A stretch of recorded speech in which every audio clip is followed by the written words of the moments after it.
ഹരി ഓം ഹരി ഓം ഹരി ഓം.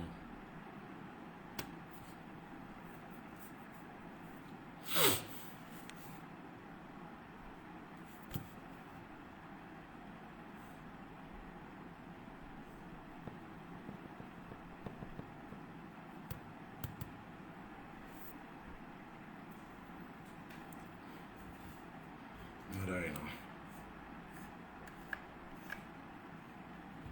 ഹരി ഓം.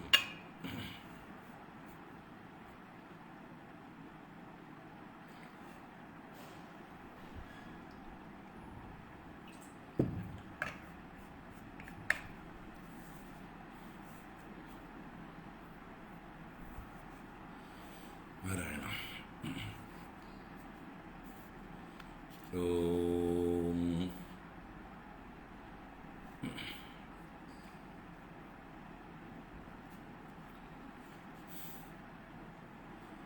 ശുക്ലാംബരധരം വിഷ്ണും ശശിവർണം ചതുർഭുജം പ്രസന്നവദനം ധ്യായേത് സർവവിഘ്നോപശാന്തയേ. ഗുരവേ സർവലോകാനാം ഭിഷജേ ഭവരോഗിണാം നിധയേ സർവവിദ്യാനാം ദക്ഷിണാമൂർത്തയേ നമഃ. ജന്മാദ്യസ്യ യതോന്വയാദിതരതശ്ച അർത്ഥേഷ്വഭിജ്ഞസ്വരാട് തേനേ ബ്രഹ്മഹൃദായ ആദികവയേ മുഹ്യന്തി യത്സൂരയഃ. തേജോ വാരിമൃതാം യഥാ വിനിമയോ യത്ര ത്രിസർഗോ മൃഷാ ധാംനാ സ്വേന സദാ നിരസ്തകുഹകം സത്യം പരം ധീമഹി. ധർമ്മപ്രോജ്ജിതകൈതവോത്ര പരമോ നിർമ്മത്സരാണാം സതാം വേദ്യം വാസ്തവമത്ര വസ്തു ശിവദം താപത്രയോന്മൂലനം. ശ്രീമദ്ഭാഗവതേ മഹാമുനികൃതേ കിം വാ പരൈരീശ്വരഃ സദ്യോ ഹൃദ്യവരുധ്യതേത്ര കൃതിഭിഃ ശുശ്രൂഷുഭിസ്തക്ഷണാത്. നിഗമകൽപതരോർഗളിതം ബലം സുഖമുഖാദമൃതദ്രവസംയുതം പിബത ഭാഗവതം രസമാലയം മുഹുരഹോ രസികാ ഭുവി ഭാവുകാഃ. നാരായണം നമസ്കൃത്യ നരം ചൈവ നരോത്തമം ദേവീം സരസ്വതീം വ്യാസം തതോ ജയമുദീരയേത്. യം പ്രവ്രജന്തമനുപേതമപേതകൃത്യം ദ്വൈപായനോ വിരഹകാതര ആജുഹാവ. പുത്രേതി തന്മയതയാ തരവോഭിനേദുഃ തം സർവഭൂതഹൃദയം മുനിമാനതോസ്മി. യസ്വാനുഭാവമഖിലശ്രുതിസാരമേകം അധ്യാത്മദീപമതിതിതീർഷതാം തമോന്ദം. സംസാരിണാം കരുണയാഃ പുരാണഗുഹ്യം തം വ്യാസസൂനുമുപയാമി ഗുരും മുനീനാം. മൂകം കരോതി വാചാലം പങ്കും ലംഘയതേ ഗിരിം യത്കൃപാതമഹം വന്ദേ പരമാനന്ദമാധവം. യം ബ്രഹ്മാ വരുണേന്ദ്രരുദ്രമരുതഃ സ്തുന്വന്തി ദിവ്യൈസ്തവൈഃ വേദൈഃ സാംഗപദക്രമോപനിഷദൈഃ ഗായന്തി യം സാമഗാഃ. ധ്യാനാവസ്ഥിതതദ്ഗതേന മനസാ പശ്യന്തി യം യോഗിനോ യസ്യാന്തം ന വിദുഃ സുരാസുരഗണാഃ. ദേവായ തസ്മൈ നമഃ. കോമളം കൂജയൻ വേണും ശ്യാമളോയം കുമാരകഃ വേദവേദ്യം പരം ബ്രഹ്മ ഭാസതാം പുരതോ മമ. ഭൂതൈർമഹദ്ഭിരയൈമാ പുരോ വിഭുഃ നിർമ്മായ ശേതേ യതമൂഷു പൂരുഷഃ. ഭുങ്ക്തേ ഗുണാൻ ഷോഡശ ഷോഡശാത്മകഃ സോലങ്കൃഷീഷ്ട ഭഗവാൻ വചാംസി മേ. സച്ചിദാനന്ദരൂപായ വിശ്വോത്പത്യാദിഹേതവേ താപത്രയ വിനാശായ ശ്രീകൃഷ്ണായ വയം നുമഃ. കൃഷ്ണായ വാസുദേവായ ഹരയേ പരമാത്മനെ പ്രണതക്ലേശനാശായ ഗോവിന്ദായ നമോ നമഃ.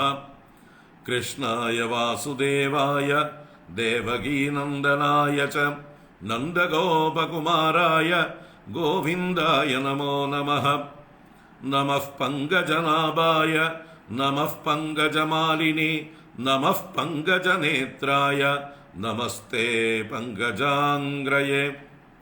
പീതാംബരം കരവിരാജിത ശംഖചക്രകൗമോദഗീ സരസിജം കരുണാസമുദ്രം രാധാസഹായമതിസുന്ദരമന്ദഹാസം വാതാലയേശമനിശം ഹൃദി ഭാവയാമി. വാതാലയേശമനിശം ഹൃദി ഭാവയാമി.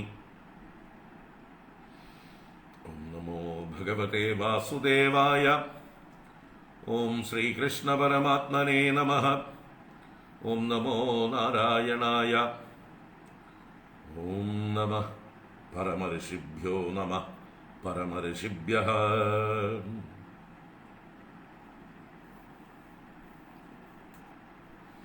നാരായണ നാരായണ.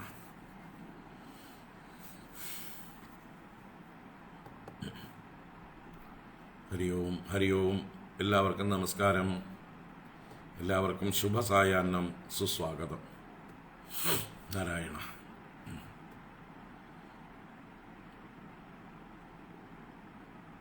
ഭാഗവത ജ്ഞാനഗംഗാ പ്രവാഹത്തിലേക്ക് ഏവർക്കും സുസ്വാഗതം. രാവിലേക്ക് പകരം വൈകുന്നേരം ഭാഗവതം എടുക്കുകയാണ് നമ്മൾ.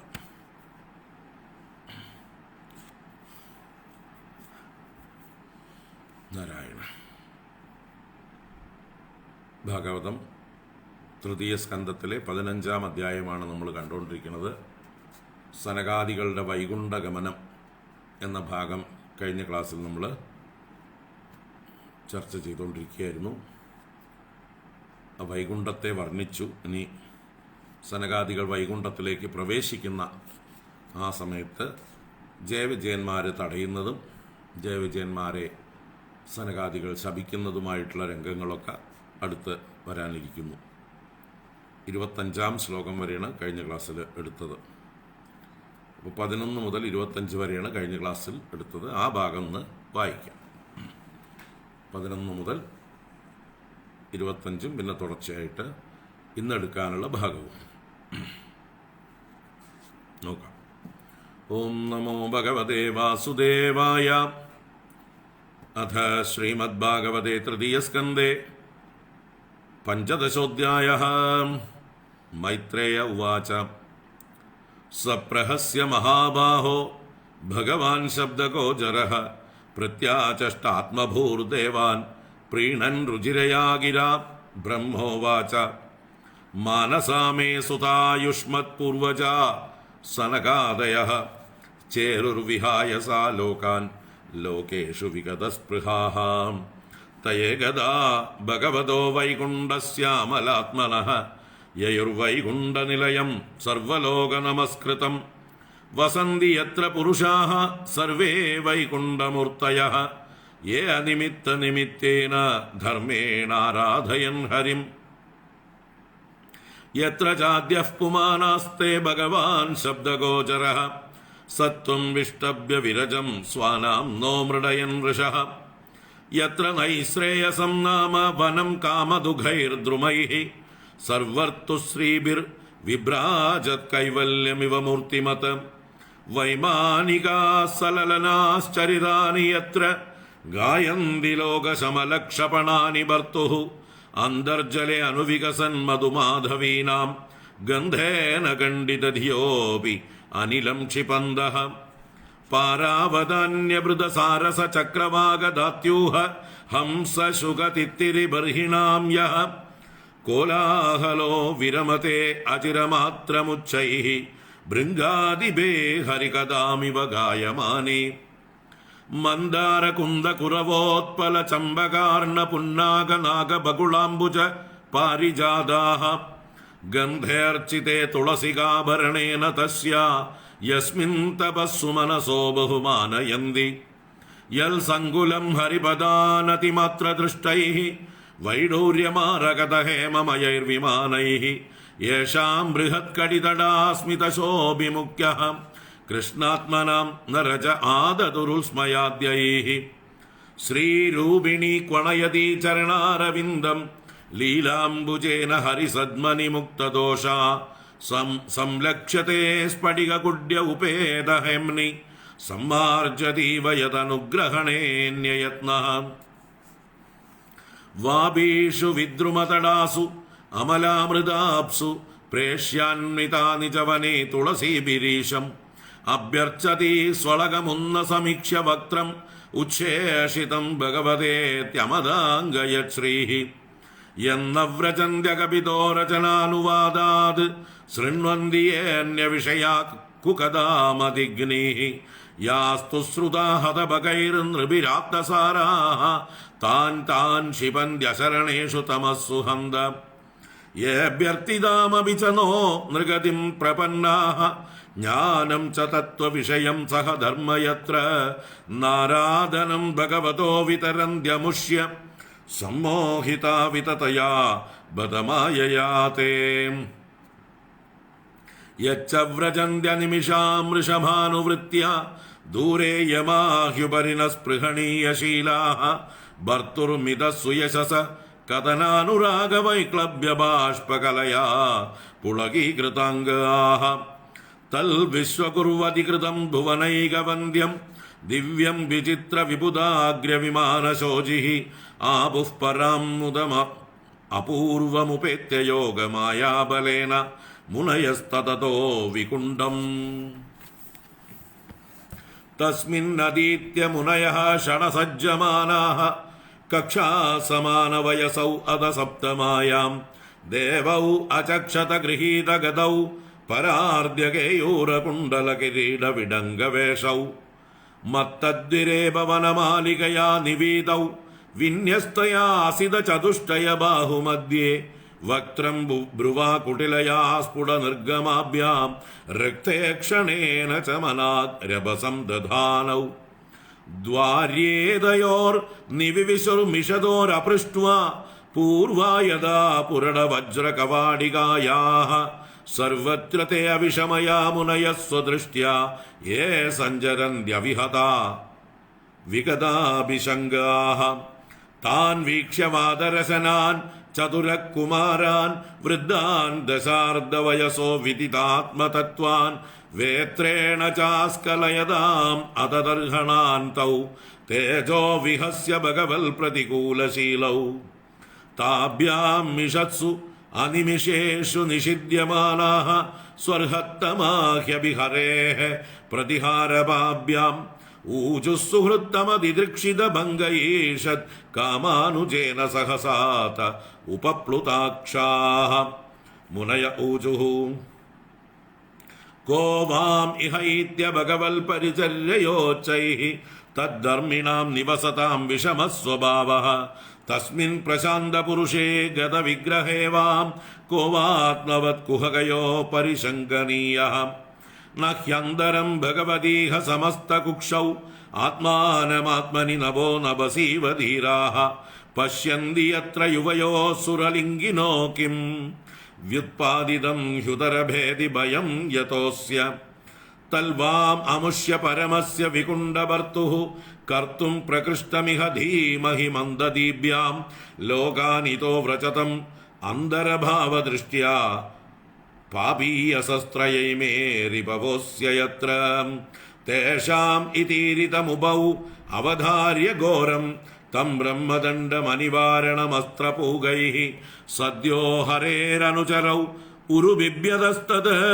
പാദഗ്രഹൗ അപതതാം അതികാതരേണ ഭൂയാദഗോനി ഭഗവൽഭിർ അകാരിദണ്ഡോ യോ നൗ ഹരേദ സുരഹേളനമപ്യശേഷം മാവോനുതാപകലയാ ഭഗവൽ സ്മൃതിഘ്നോ മോഹോ ഭവേദിഹതു നൗ വ്രജതോരതോദഃ ഏവം തഥൈവ ഭഗവാനരവിന്ദനാഭഃ സ്വാനാം വിബുദ്ധ്യ സദതിക്രമമാരുഹൃദ് ആര്യഹൃദ്യഃ തസ്മിൻ യയൗ പരമഹംസമഹാമുനീനാം അന്വേഷണീയ ചരണൗ ചലയൻ സഹസ്രീഃ തം ത്വാഗതം പ്രതിഹൃത ഔപയികം സ്വപുംഭിഃ തേ ചക്ഷതാക്ഷവിഷയം സ്വസമാധിഭാഗ്യം ഹംസശ്രിയോർവ്യജനയോ ശിവവായുലോല ശുഭ്രാദപത്ര ശശികേസരശീകരാംബും കൃഷ്ണപ്രസാദസുമുഖം സ്പൃഹണീയതാമ സ്നേഹാവലോകകലയാ ഹൃദി സംസ്പൃശന്തം ശ്യാമേ പൃഥൗ ഉരസി ശോഭിതയാ ശ്രിയാ സ്വശ്ചൂടാമണിം സുഭഗയന്തമിവാത്മധിഷ്ണ്യം പീതാംശുകേ പൃഥുനിദംബിനി വിസ്ഫുരന്ത്യാ കാഞ്ചാളിഭിർവിരുതയാ വനമാലയാ ച വൽഗുപ്രകോഷ്ടവലയം വിനതാസുതാംസേ വിന്യസ്തഹസ്തമിതരേണ ധുനാനമബ്ജം വിദ്യുൽക്ഷിപൻ മകരകുണ്ടലമണ്ഡനാർഹ ഗണ്ഡസ്ഥലോന്നസമുഖം മണിമൽക്കിരീടം ദോർദണ്ഡഷണ്ഡവിവരേ ഹരതാപരാർദ്യഹാരേണ കന്ധരഗതേന ച കൗസ്തുഭേന അത്രോപസൃഷ്ടമിതി ചോൽസ്മിതമിന്ദിരായാഃ സ്വാനാം ദിയാ വിരചിതം ബഹുസൗഷ്ഠവാഢ്യം മഹ്യം ഭവസ്യ ഭവതാം ച ഭജന്തമംഗം നേമുർനിരീക്ഷ്യ ന വിതൃപ്തദൃശോ മുദാ കൈഃ തസ്യാരവിന്ദനയനസ്യ പദാരവിന്ദ കിഞ്ചൽക മിശ്രതുളസീമകരന്ദവായുഃ അന്തർഗതസ്വവിവരേണ ചകാര തേഷാം സംക്ഷോഭമക്ഷരജുഷാമപി ചിത്തതന്വോഃ തേ വാ അമുഷ്യവദനാസിതപത്മകോശം ഉദ്വീക്ഷ്യ സുന്ദരതരാധരകുന്ദഹാസം ലബ്ധാശിഷ പുനരവേക്ഷ്യ തദീയമംഘ്രിദ്വന്ദ്വം നഖാരുണമണിശ്രയണം നിദദ്യുഃ പുംസാം ഗതിം മൃഗയതാമിഹ യോഗമാർഗൈഃ ധ്യാനാസ്പദം ബഹുമതം നയനാഭിരാമം പൗംസ്നം വപുർ ദർശയാനം അനന്യസിദ്ധൈഃ ഔൽപത്തികൈ സമഗൃണൻ യുതമഷ്ടഭോഗൈഃ കുമാരാ ഊചുഃ യോऽന്തർഹിതോ ഹൃദി ഗതോപി ദുരാത്മനാം ത്വം സ്വാദ്യൈവ നോ നയനമൂലമനന്തരാദ്ധഃ യർഹേവ കർണവിവരേണ ഗുഹാം ഗതോ നഃ പിത്രാനുവർണിതരഃ ഭവതുൽഭവേന തം ത്വാം വിദാമ ഭഗവൻ പരമാത്മതത്വം സത്വേന സംപ്രതിരതിം രചയന്തമേഷാം തത്തേനുതാപവിദിതൈർദൃഢഭക്തിയോഗൈഃ ഉദ്ഗ്രന്ഥയോ ഹൃദി വിദുർമുനയോ വിരാഗാഃ നാത്യന്തികം വിഗണയന്ത്യപി തേ പ്രസാദം കിം തന്യദർപ്പിതഭയം ബ്രുവ ഉന്നയൈസ്തേ യേംഗത്വതംഘ്രിശരണാഭവത കഥായാഃ കീർത്തന്യതീർത്ഥയശസ കുശലാരസജ്ഞാഃ കാമം ഭവസ്വവൃജിനൈർ നിരയേഷു നസ്താത് ചേതോളിവത് യദിനു തേ പദയോരമേത വാചശ്ച നസ്തുളസിവത് യദി തേംഘ്രിശോഭാഃ പൂര്യേത തേ ഗുണഗണൈർയദി കർണരന്ധ്രഃ പ്രാതുശ്ച കർത്തയതിദം പുരുഹൂതരൂപം തേനേശ നിർവൃതിമവാപുരലം ദൃശോ നഃ തസ്മായിദം ഭഗവതേ നമ യിദ്വിധേമ യോനാത്മനാം ദുരുദയോ ഭഗവാൻ പ്രതീതഃ. ഹരി ഓം. ഇത് ശ്രീമദ്ഭാഗവതേ മഹാപുരാണേ പാരമഹംസ്യാം സംഹിതായാം തൃതീയസ്കന്ധേ സനകാദിശാപോ നാമ പഞ്ചദശോऽധ്യായഃ.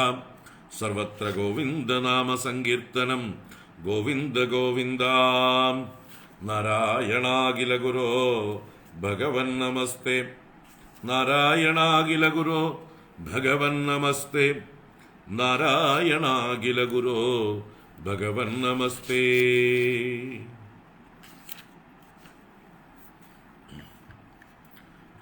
ഹരി ഓം.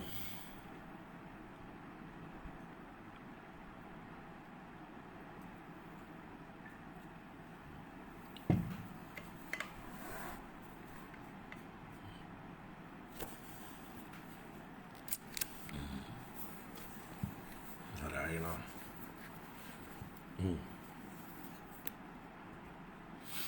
നാരായണ.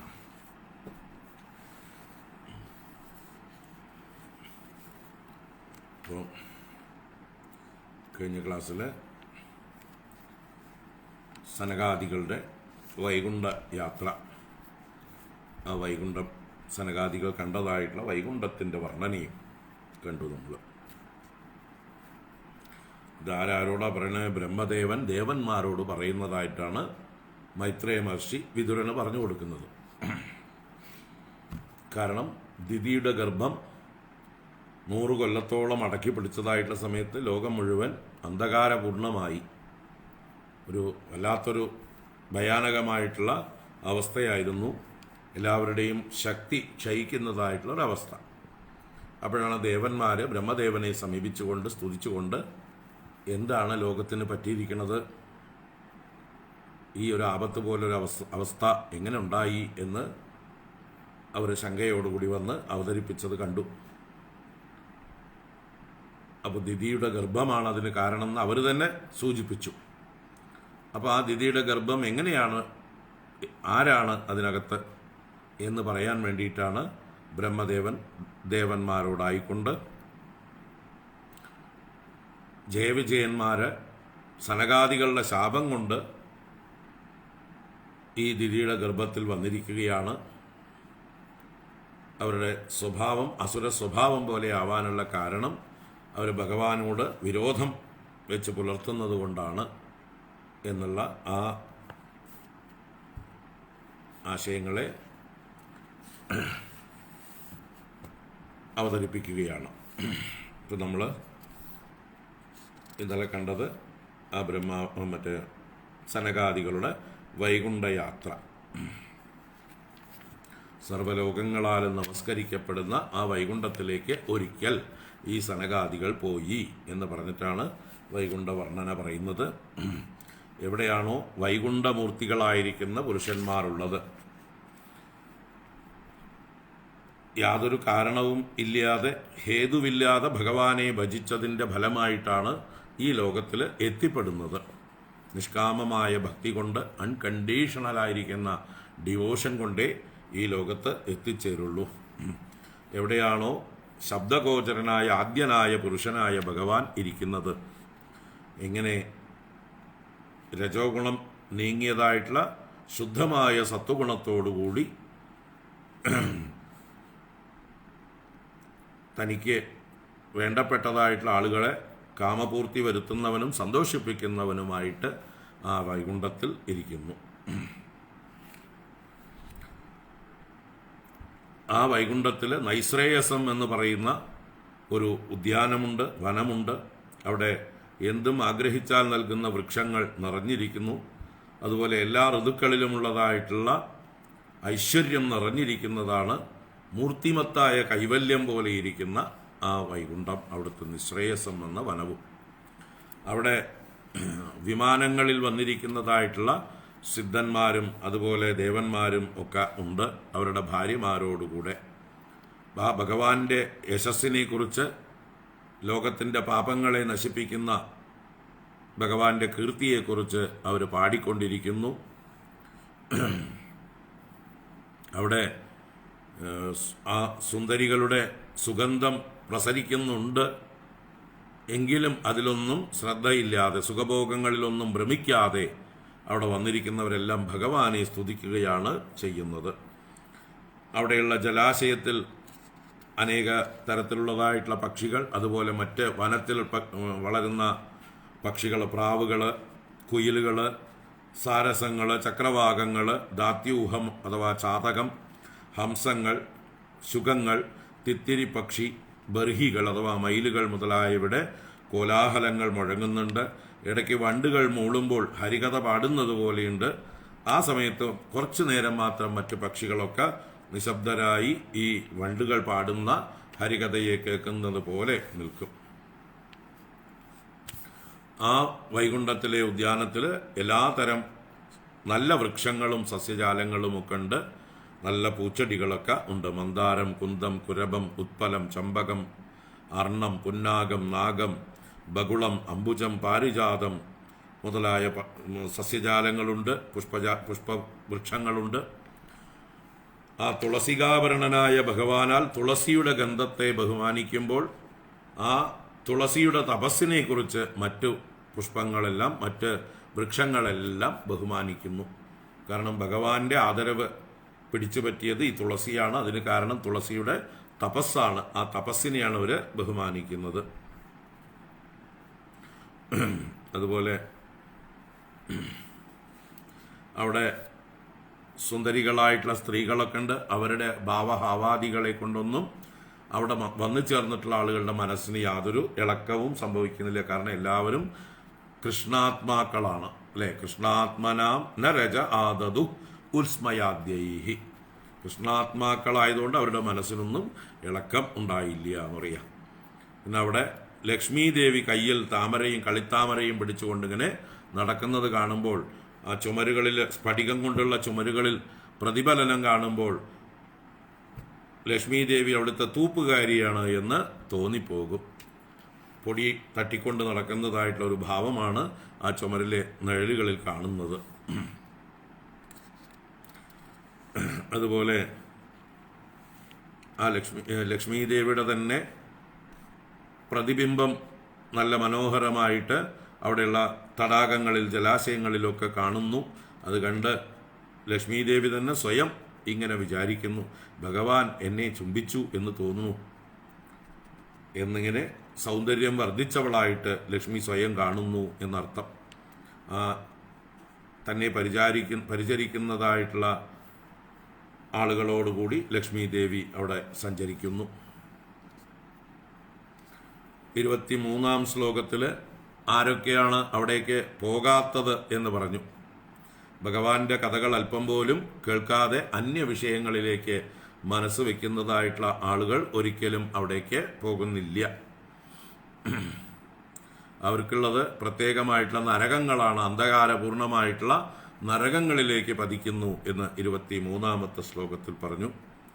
24-ാമത്തെ ശ്ലോകത്തിലും സമാനമായിട്ട് ദുർലഭമായിട്ടുള്ള മനുഷ്യദേഹം, ദേവന്മാർ പോലും കൊതിക്കുന്ന മനുഷ്യദേഹം കിട്ടിയിട്ടും ഭഗവാനെ ആരാധിക്കാതിരിക്കുന്നവർ വാസ്തവത്തിൽ ആ ലോകം മുഴുവൻ വ്യാപിച്ചിരിക്കുന്ന മായ കൊണ്ട് മോഹിതരായിരിക്കുകയാണ്, മൂഢരായിരിക്കുകയാണ്. മായാമോഹിതരാണ് ഭഗവാനെ ഭജിക്കാത്തവർ എന്ന് പറഞ്ഞ് 24-ാം ശ്ലോകത്തിലും പറഞ്ഞു.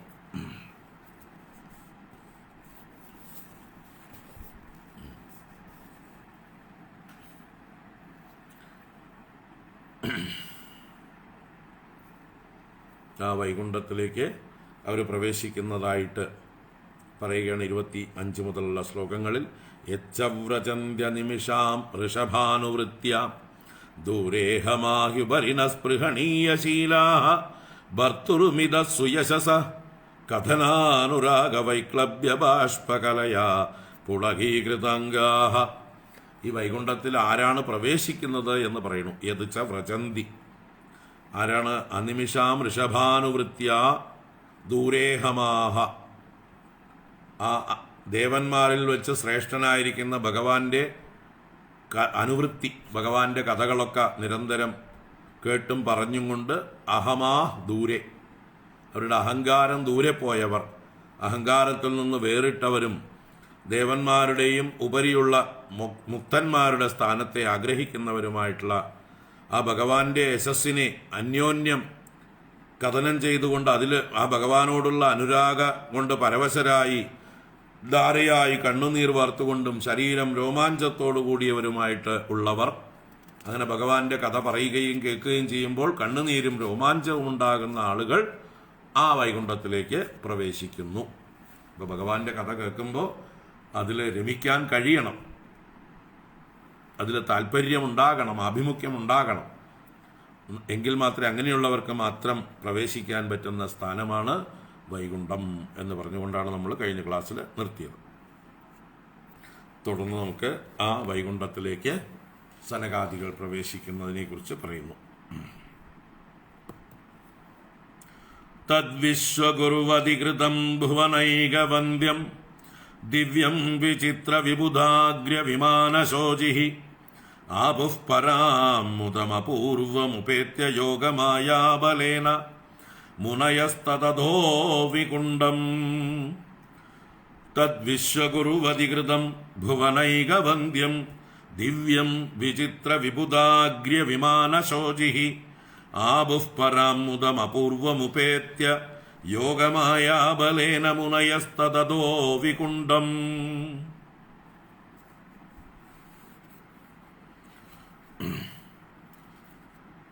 ആ വൈകുണ്ഠത്തെ വർണ്ണിച്ചുകൊണ്ട് ആപുഹു എന്ന് പറയുന്നുണ്ട്. ആപുഹു എന്ന് പറഞ്ഞാൽ പ്രാപിച്ചു എന്നർത്ഥമാണ്. എന്ത് പ്രാപിച്ചു? പരാമുദം ആപുഹു എന്നും പറയുന്നുണ്ട്. പരമമായ മോദത്തെ പ്രാപിച്ചു. ആ വൈകുണ്ഠത്തെ ഉപേത്യ, അപൂർവമുപേത്യ, ഉപേത്യ എന്ന് പറഞ്ഞാൽ സമീപിച്ചിട്ട്. അപ്പോൾ ആ വൈകുണ്ഠത്തെ സമീപിച്ചപ്പോൾ ആ മുനികൾ പരാമുദം ആപുഹു, പരമമായ മോദത്തെ പ്രാപിച്ചു എന്ന് പറയുകയാണ്. അപ്പോൾ ആ വൈകുണ്ഠം എങ്ങനെയൊക്കെ ഉള്ളത് എന്ന് ഒന്നുകൂടെ പറയുകയാണ്. തത് വിശ്വഗുരു അധികൃതം, അത് വിശ്വഗുരുവിനാൽ അധികൃതം. വിശ്വഗുരു എന്ന് പറഞ്ഞാലോ ലോകത്തിലേക്ക് വെച്ച് ഏറ്റവും വലിയ ആള്. ആരാ ഏറ്റവും വലിയ ആള്? ഭഗവാൻ തന്നെ, നാരായണൻ തന്നെ, വിശ്വത്തിൻ്റെ മുഴുവൻ ഗുരു. ഏറ്റവും വലിയ ആള് ഭഗവാൻ തന്നെയാണ്. അപ്പോൾ ആ വിശ്വഗുരുവിനാൽ അധികൃതം, അധികൃതം എന്ന് പറഞ്ഞാൽ നിർമ്മിക്കപ്പെട്ടത്, ശ്രേഷ്ഠമായി നിർമ്മിക്കപ്പെട്ടത്. അപ്പോൾ ഭഗവാൻ ഈ വൈകുണ്ഠം നിർമ്മിച്ചത് ഭഗവാൻ തന്നെയാണ് നിർമ്മിച്ചത്. തൻ്റെ സങ്കല്പം കൊണ്ട് രമയ്ക്ക് വേണ്ടിയിട്ടാണ് നിർമ്മിച്ചത്. ചാക്ഷുഷ മന്വന്തരത്തിൽ തന്നെ. അതെ, ചാക്ഷുഷ മന്വന്തരത്തിൽ അല്ല, അഞ്ചാമത്തെ മന്വന്തരത്തിൽ, രൈവത മന്വന്തരത്തിൽ. രൈവത മന്വന്തരത്തിൽ ഭഗവാന്റെ അവതാരത്തിൻ്റെ പേരാണ് വൈകുണ്ഠൻ. ആ വൈകുണ്ഠൻ തൻ്റെ പത്നിയായ രമയ്ക്ക്, അവിടെ രമ എന്നാണ് വൈകുണ്ഠൻ്റെ പത്നിയുടെ പേര്.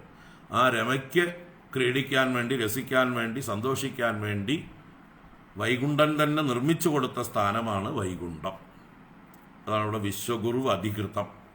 വിശ്വഗുരുവായ വൈകുണ്ഠനാൽ, ഭഗവാനാൽ, നാരായണനാൽ നിർമ്മിക്കപ്പെട്ടതാണ്, നിശ്ചയിക്കപ്പെട്ടതാണ്. He made it.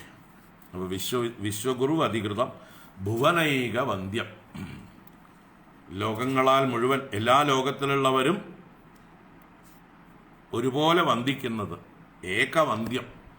അപ്പോൾ മറ്റു ഭുവനങ്ങളൊന്നും ഇതിൻ്റെ 7 അയലത്ത് വരാനുള്ള യോഗ്യതയില്ല. ബ്രഹ്മാവിൻ്റെ സത്യലോകമടക്കം, സത്യലോകമോ അതിന് താഴെയുള്ള മറ്റ് 13 ലോകങ്ങളുമോ, ഏറ്റവും ഉയർന്നത് സത്യലോകമാണല്ലോ. ആ സത്യലോകം പോലും ഈ വൈകുണ്ഠത്തിൻ്റെ മുമ്പിൽ എത്രയോ തുച്ഛമാണ്. അപ്പോൾ പിന്നെ അതിന് താഴെയുള്ളതായിട്ടുള്ള 13 ലോകങ്ങളുടെ കാര്യവും പറയേണ്ടതില്ല. അതുകൊണ്ട് ഭുവനൈക വന്ദ്യം, എല്ലാ ഭുവനങ്ങളിലുമുള്ള 14 ലോകങ്ങളിലുള്ളവരാലും വന്ദിക്കപ്പെടുന്നതാണ്, എല്ലാവരാലും ആദരിക്കപ്പെടുന്നതാണ് ഈ വൈകുണ്ഠം. വിശ്വഗുരു അധികൃതം ഭുവനൈക വന്ദ്യം ദിവ്യം. അലൗകികമാണ് അവിടുത്തെ എല്ലാ വസ്തുക്കളും, ദിവ്യമാണത്. അതുപോലെ വിചിത്ര വിബുധാഗ്ര്യ വിമാന ശോചിഹി, വിചിത്രങ്ങളായ പലതരത്തിലുള്ള നിർമ്മിതിയോട് കൂടിയതായിട്ടുള്ള അത്ഭുതങ്ങളായിരിക്കുന്ന വിബുധാഗ്ര്യന്മാരുടെ വിമാനങ്ങളെ കൊണ്ട് ശോചിക്കുന്നത്, മനോഹരമായിരിക്കുന്നത്, ശോഭയോടുകൂടിയത്. വിബുധാഗ്ര്യന്മാരെന്ന് പറഞ്ഞാലോ, വിബുധന്മാർ ദേവന്മാരാണ്, അഗ്ര്യന്മാർ ശ്രേഷ്ഠന്മാരാണ്. അപ്പോൾ വിബുധാഗ്ര്യന്മാർ ദേവശ്രേഷ്ഠന്മാർ. ആ ദേവശ്രേഷ്ഠന്മാരുടെ വിമാനങ്ങളെ കൊണ്ട് മനോഹരമായിരിക്കുന്നത്. അനേക വിമാനങ്ങൾ വന്ന് എല്ലാ ദേവന്മാർക്കും പാർക്ക് ചെയ്യാനുള്ള സൗകര്യങ്ങളൊക്കെ ഉണ്ട് അവിടെ. എത്ര വിമാനങ്ങൾ വേണമെങ്കിലും പാർക്ക് ചെയ്യാനുള്ള സൗകര്യങ്ങളുണ്ട് എന്നറിയാം, പരിമിതി ഒന്നുമില്ല അവിടെ. അപ്പോൾ ആ വിമാനങ്ങളെല്ലാം നിരന്നു നിൽക്കുന്ന, അതാണ് വിചിത്ര വിബുധാഗ്ര്യ വിമാന ശോചിഹി. അനേക വിമാനങ്ങൾ പ്രകാശിക്കുന്ന, ശോഭയോടുകൂടിയതായിട്ടുള്ള ആ തൽവികുണ്ഠം, ആ വൈകുണ്ഠ ലോകത്തെ ഉപേത്യ, അപൂർവമായിരിക്കുന്ന ആ വൈകുണ്ഠ ലോകത്തെ ഉപേത്യ ആ മുനയഃ പരാമുദം ആബുഹു, ആ മുനികൾ പരമമായ മോദത്തെ പ്രാപിച്ചു. സനകാദികൾ ആ വൈകുണ്ഠം കണ്ട് അത്ഭുതമായിട്ടുള്ള ഒരു മോദത്തെ, സന്തോഷത്തെ അവർ പ്രാപിച്ചു എന്നർത്ഥം.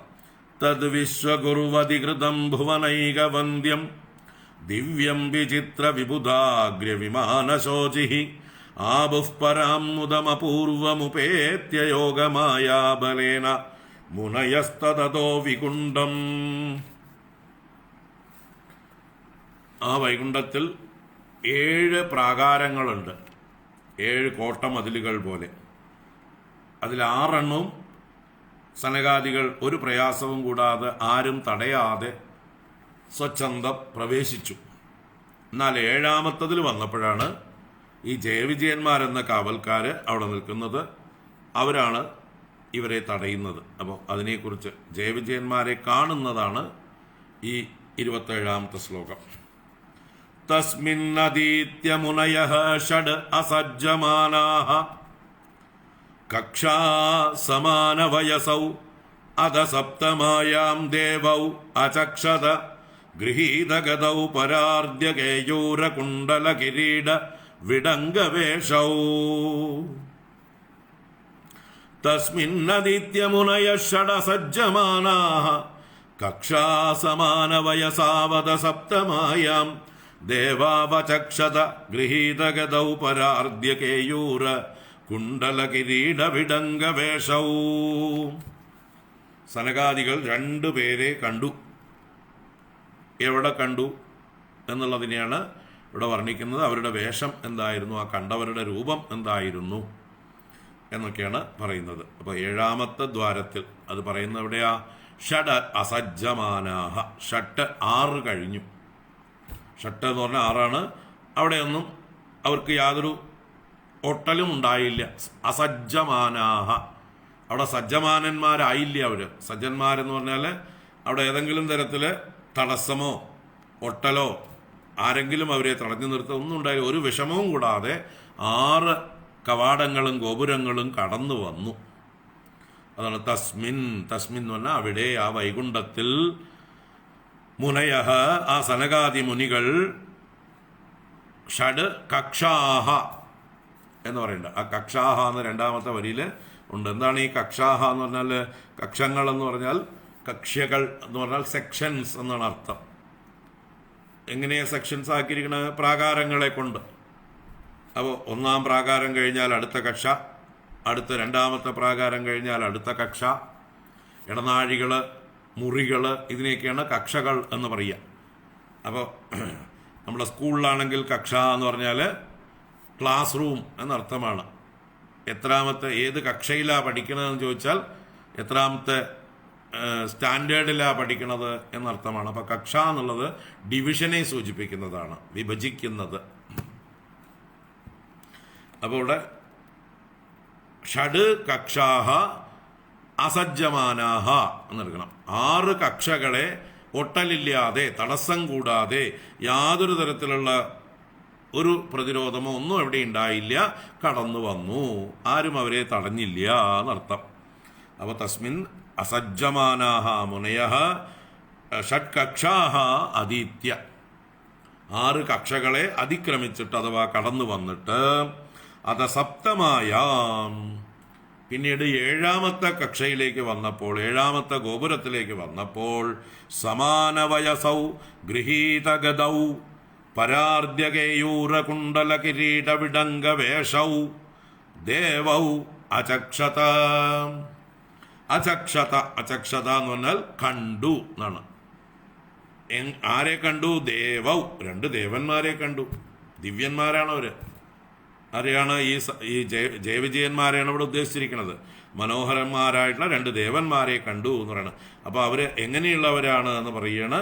സമാന വയസ്സൗ, ഈ 2 പേരും തുല്യ വയസ്സ്, ഒരുപോലെയുള്ള വയസ്സോടു കൂടിയവരും, ഗൃഹീത ഗതൗ, ദ്വാരപാലകന്മാരായതുകൊണ്ട് കയ്യിൽ 2 പേരുടെ കയ്യിലും ഗതകളുണ്ട്. അങ്ങനെ ഗത പിടിച്ചവരും, പരാർദ്യ കേയൂര കുണ്ടല കിരീട വിടംഗവേഷൗ, പരാർദ്യം എന്ന് പറഞ്ഞാൽ വളരെ വിലമതിക്കാനാവാത്തത്, അത്യപൂർവമായത് എന്നൊക്കെ അർത്ഥമാണ്, ശ്രേഷ്ഠമായത് എന്നൊക്കെ അർത്ഥമാണ്.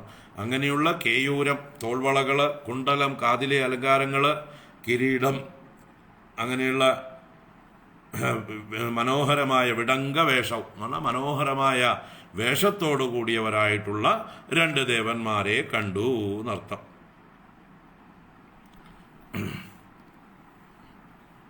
അപ്പോൾ സനകാദികൾ ജയവിജയന്മാരെ ദർശിച്ചതാണ് ഇവിടെ പറഞ്ഞത്. 7ാമത്തെ കക്ഷയിൽ, 7ാമത്തെ സെക്ഷൻ കടക്കുമ്പോൾ 7ാമത്തെ ഗോപുരദ്വാരത്തിൽ വെച്ച് ഗതാപാണികളായിരിക്കുന്ന സമാന വയസ്കന്മാരായിരിക്കുന്ന വിലമതിക്കാനാവാത്ത ആഭരണങ്ങളും കിരീടവുമെല്ലാം ധരിച്ചിരിക്കുന്ന 2 ദേവന്മാരെ കണ്ടു എന്നാണ്.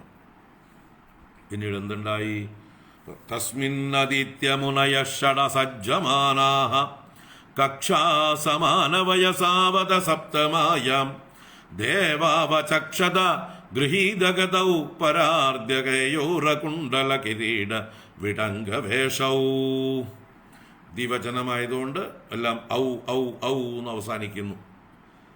എവിടെയൊക്കെ ഔ എന്നുണ്ട്? സമാന വയസൗ, 2 പേർ സമാന വയസ്സന്മാർ. അതുപോലെ ദേവൗ 2 പേർ, ഗൃഹീത ഗതൗ 2 പേർ ഗതയെ പിടിച്ചവരാണ്. പിന്നെ പരാർദ്ധ്യ കേയൂര കുണ്ടല കിരീട വിടംഗ വേഷൗ. ആ ഔ എന്നുള്ളത് ദ്വിവചനം സൂചിപ്പിക്കുന്നു, ദ്വിവചനത്തിന്റെ പ്രത്യയമാണ്. അപ്പൊ 2 പേരെ എന്ന് സൂചിപ്പിക്കാനാണ്. അതാണ് പിരിച്ചു വായിക്കുമ്പോൾ ഔ ഔ ഔ എന്ന് വായിക്കാം. ഒന്നിച്ച് വായിക്കുമ്പോൾ സപ്താഹത്തിനൊക്കെ വായിക്കുമ്പോൾ പിരിക്കാനൊന്നും സമയം ഉണ്ടാവില്ല, ഓടിച്ചങ്ങോട്ട് വായിക്കാം. തസ്മിന്നദിത്യമുനയ ഷഡസജ്ജമാനാ കക്ഷാ സമാന വയസാവത സപ്തമായാം ദേവാവചക്ഷത ഗൃഹീതഗത ഉപരാർദ്ധ്യ കേയൂരകുണ്ടല കിരീട വിടംഗവേഷൗ. അങ്ങനെ വായിച്ചിട്ട് പോകണം, അവിടെ പിരിക്കാനൊന്നും പറ്റില്ല. നമ്മൾ മനസ്സിലാക്കാൻ വേണ്ടി, പഠിക്കാൻ വേണ്ടി പിരിച്ചു വായിക്കുമ്പോൾ ഔ ഔ ഔ എന്ന് മനസ്സിലാക്കിക്കൊണ്ട് പിരിക്കും. തുടർന്ന് ആ 2 പേരും ഈ സനകാദികളോട് കോപം പ്രകടിപ്പിക്കുന്നു. സനകാദികളെ കണ്ടിട്ട് ഇവർക്ക് പുച്ഛം തോന്നുകയാണ് ഈ ജയവിജയന്മാർക്ക്. കാരണം 5 വയസ്സ് ബാലന്മാരെ പോലെ, തുണിയൊന്നുമില്ല, കൗബീനം പോലും ഇല്ല തോന്നുന്നുണ്ട്. നഗ്നന്മാരായിട്ടാണ് 5 വയസ്സ് ബാലന്മാരെ പോലെയുള്ള ഈ സനകാദികൾ ഉള്ളിലേക്ക് പ്രവേശിക്കുന്നത്. അപ്പോൾ അവരോടൊരു ബഹുമാനം തോന്നുന്നില്ല, പുച്ഛമാണ് തോന്നുന്നത്. അതുകൊണ്ട് കോപിച്ചുകൊണ്ട് നിങ്ങൾക്ക് എന്താ ഇവിടെ പിള്ളേരെ കാര്യം എന്ന മട്ടിൽ അവരെ തടയുന്നതാണ് വരാൻ പോകുന്നത്. ഇപ്പോൾ മത്തദ്വിരേപവനമാലികയാ നിവീതൗ വിന്യസ്തയാസിത ചതുഷ്ടയ ബാഹുമധ്യേ വക്രം ബ്രുവാ കുടിലയാ സ്ഫുട നിർഗമാഭ്യാം രക്തേ ക്ഷണേന ച മനാഗ രഭസം ദദാനൗ. മത്തദ്വിരേപവനമാലികയാ നിവീതൗ വിന്യസ്തയാസിത ചതുഷ്ടയ ബാഹുമധ്യേ വക്രം ബ്രുവാ കുടിലയാ സ്ഫുട നിർഗമാഭ്യാം രക്തേ ക്ഷണേന ച മനാഗ്രഭസം ദദാനൗ. അപ്പോൾ അവരുടെ കണ്ണുകൾ രക്തേക്ഷണങ്ങൾ എന്ന് പറയുന്നുണ്ട്.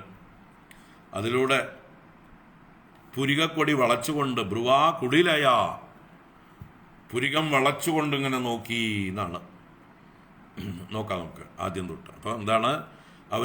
അവരുടെ 4 കൈകളുണ്ട്. ഈ ജയവിജയന്മാർ വിഷ്ണു പാർഷദന്മാരായതുകൊണ്ട് വൈഷ്ണവ ലക്ഷണം തന്നെയാണ്.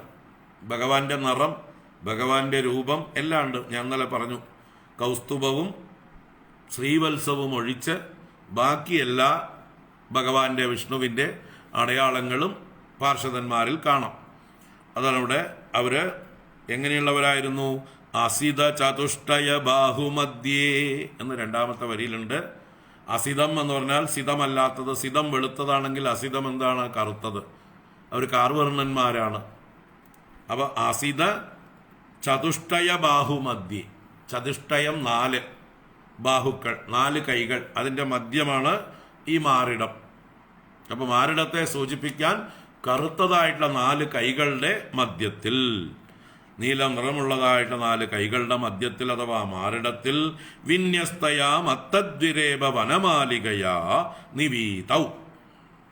നിവീതൗ എന്ന് പറഞ്ഞാൽ ധരിക്കപ്പെട്ടവരാണ്, ഉടുക്കപ്പെട്ടവരാണ് അവർ 2 പേരും. എന്തിനാൽ? വിന്യസ്തയ മത്തദ്വിരേപ വനമാലികയ. വിന്യസ്തയ നല്ലതുപോലെ ഈ മാറിടത്തിൽ വിന്യസിക്കപ്പെട്ടിരിക്കുന്ന വനമാല. ആ വനമാലയിൽ എന്തുണ്ട്? മത്തദ്വിരേഭങ്ങളുണ്ട്. ദ്വിരേഭം എന്നത് വണ്ടിൻ്റെ പര്യായമാണ്. ദ്വിരേഭം എന്തുകൊണ്ടാണ്? ആ വണ്ടിൻ്റെ ഒരു പര്യായ ശബ്ദമാണ് ഭ്രമരം എന്ന്. സംസ്കൃതത്തില് ഭ്രമരം എന്ന് പറയും. അപ്പൊ ഭ്രമരം എന്നുള്ള ശബ്ദത്തിൽ 2 പ്രാവശ്യം രകാരം വരുന്നുണ്ട്. ബ്ര എന്നുള്ളതിലൊരു 2, ഭ്രമരം എന്ന് പറയുമ്പോൾ അവസാനവും ഒരു രം ഉണ്ട്. അപ്പം 2 രകാരമുള്ളത് കൊണ്ട് അവർ ദ്വിരേഭന്മാർ, 2 രകാരമുള്ളവർ, ഇങ്ങനെയൊക്കെയാണ് പേരുകൾ ഇട്ടിരിക്കുന്നത്. വണ്ടിന് പേര് വരാൻ കാരണം, ദ്വിരേഭം എന്ന പേര് വരാൻ കാരണം ഭ്രമരം എന്നുള്ള പേരിൽ 2 രകാരങ്ങൾ ഉള്ളത് കൊണ്ട്. അപ്പോൾ മത്തദ്വിരേഭം എന്ന് പറഞ്ഞാലോ, ഈ വനമാലയിലുള്ള പൂക്കളിൽ നിന്നുള്ള തേൻ കുടിച്ച് മതിച്ചവരായിട്ടുള്ള വണ്ടുകൾ, അവരോട് കൂടിയ മത്തദ്വിരേഭ വനമാലികയാ, വനമാലിക കൊണ്ട് നിവീതന്മാരാണ് അവർ. ഭഗവാനെ പോലെ വിഷ്ണുവിനെ പോലെ തന്നെ വനമാല ധരിച്ചവരാണ്, മാറിൽ വിന്യസ്തമായിട്ടുണ്ട്. അങ്ങനെയുള്ള അവര് കുടിലയാ ബ്രുവ സ്ഫുട നിർഗമാഭ്യാം രക്തേക്ഷണേന ച മനാഗ്രഭസം വക്ത്രം ദദാനൗ. ഒരു വക്ത്രം മനാഗ്രഭസം, മനാഗ് എന്ന് പറഞ്ഞാൽ അല്പം, രഭസം എന്ന് പറഞ്ഞാൽ കോപത്തോടു കൂടിയത്, ക്രോധത്തോടു കൂടിയത് എന്നൊക്കെ അർത്ഥമാണ്. അപ്പൊ അല്പം കോപത്തോടു കൂടിയ വക്ത്രം ദദാനൗ, മുഖത്തെ ധരിച്ചിട്ടുണ്ട്. അവരുടെ മുഖം കണ്ടാൽ അറിയാ ചൂടായിട്ടാ നിൽക്കണത്. എങ്ങനെയൊക്കെ കണ്ടാൽ, കുടിലയാ ബ്രുവ, അവരുടെ പുരികങ്ങൾ വളഞ്ഞിട്ടുണ്ട്, കുടിലമായിട്ടുണ്ട്. നോട്ടം, എന്താ ഇവിടെ കാര്യം നിങ്ങൾക്ക് എന്ന മട്ടില് ഒരു വല്ലാത്തൊരു നോട്ടം, പുരികൻ ചൊളിച്ചുകൊണ്ടുള്ള നോട്ടം. കുടിലയാ ബ്രുവ സ്ഫുട നിർഗമാഭ്യാം. നിർഗമം എന്നുള്ളത് ഇവിടെ നാസികയെ സൂചിപ്പിച്ചുകൊണ്ടാണ്, മൂക്കിനെ അത് സ്ഫുടമായിട്ട്. സ്ഫുടം എന്ന് പറഞ്ഞാൽ മൂക്ക് നല്ലോണം വിടർത്തിയിട്ടുണ്ട്, മൂക്ക് കൂടെ തന്നെ ഇവരെ വലിച്ചു കയറ്റും പോലെ ഉണ്ട് അല്ലേ. നമ്മൾ ചിലപ്പോൾ ചോദിക്കാറില്ലേ, ആരെങ്കിലും ദേഷ്യപ്പെട്ട് നിൽക്കുമ്പോൾ, നീ എന്താ എന്നെ മൂക്കിൽ കൂടെ കയറ്റിക്കളയോ എന്ന് ചോദിക്കാറുണ്ട്. അതുപോലെയാണ് ഇവർ മൂക്കും തുറന്ന് നിൽക്കുന്നത്. അപ്പൊ സ്ഫുട നിർഗമാഭ്യാം, 2 മൂക്കുകൾ നല്ലോണം വികസിപ്പിച്ചുകൊണ്ടിരിക്കുന്നതും, അതുപോലെ രക്തേക്ഷണേന ച, ചുവന്ന കണ്ണുകൾ ഇങ്ങനെ. അപ്പൊ കണ്ണ് കലങ്ങുന്നതും ക്രോധത്തിന്റെ ഒരു രൂപമാണ്. അങ്ങനെ കലങ്ങിയ കണ്ണോടുകൂടി, ചുവന്ന കണ്ണോടുകൂടിയിട്ടും മനാഗ്രഭസം വക്ത്രം ദദാനൗ, അല്പം കോപമുള്ള മുഖത്തെ ധരിച്ചിരിക്കുന്നവരുമായിട്ടുള്ള ആ 2 പേരെ അവർ കണ്ടു എന്നാണ്.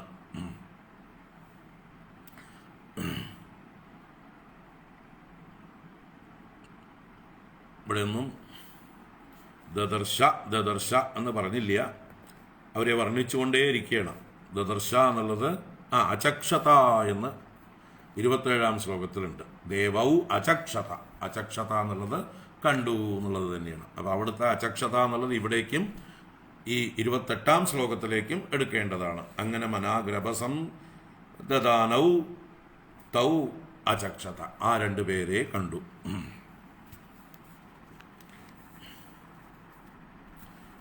ദ്വാര്യേതയോർനിവിവിശുർ മിഷദോരപൃഷ്ട്വ പൂർവാ യഥാ പുരടവജ്രകവാടികായാഃ സർവത്ര തേ അവിഷമയാ മുനയഃ സ്വദൃഷ്ട്യാ യേ സഞ്ചരന്ത്യവിഹതാ വിഗതാഭിശങ്കാഃ.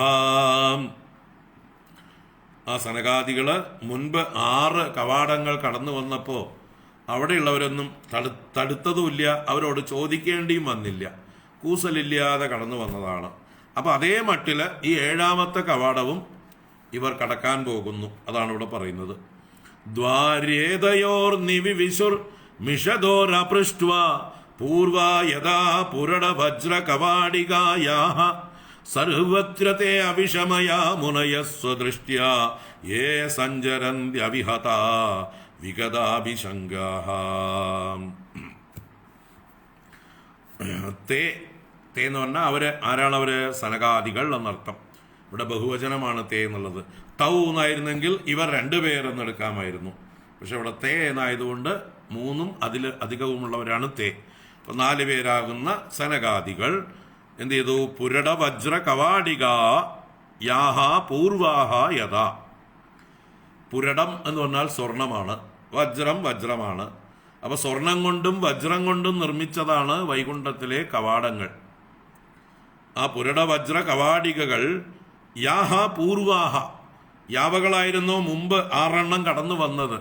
അതുപോലെ യഥാ പൂർവാഹ, മുൻപ് കടന്നതുപോലെ തന്നെ ഇവര് ഏതയോഹോ മിഷതോഹോ, മിഷതോഹോ എന്ന് പറഞ്ഞാൽ മിഷത് നോക്കി നിൽക്കുക, മിഷൻ എന്ന് പറഞ്ഞാൽ ഉന്മിഷൻ, നിമിഷൻ ഒക്കെ പറയില്ല, അവര് മിഴിച്ച് നോക്കുകയാണ്. സംസ്കൃതത്തിലെ മിഷണം തന്നെയാണ് മിഷതി, നോക്കുന്നു, കണ്ണുകൊണ്ട് തുറച്ചു നോക്കുന്നു എന്നുള്ളതാണ് മിഷതി.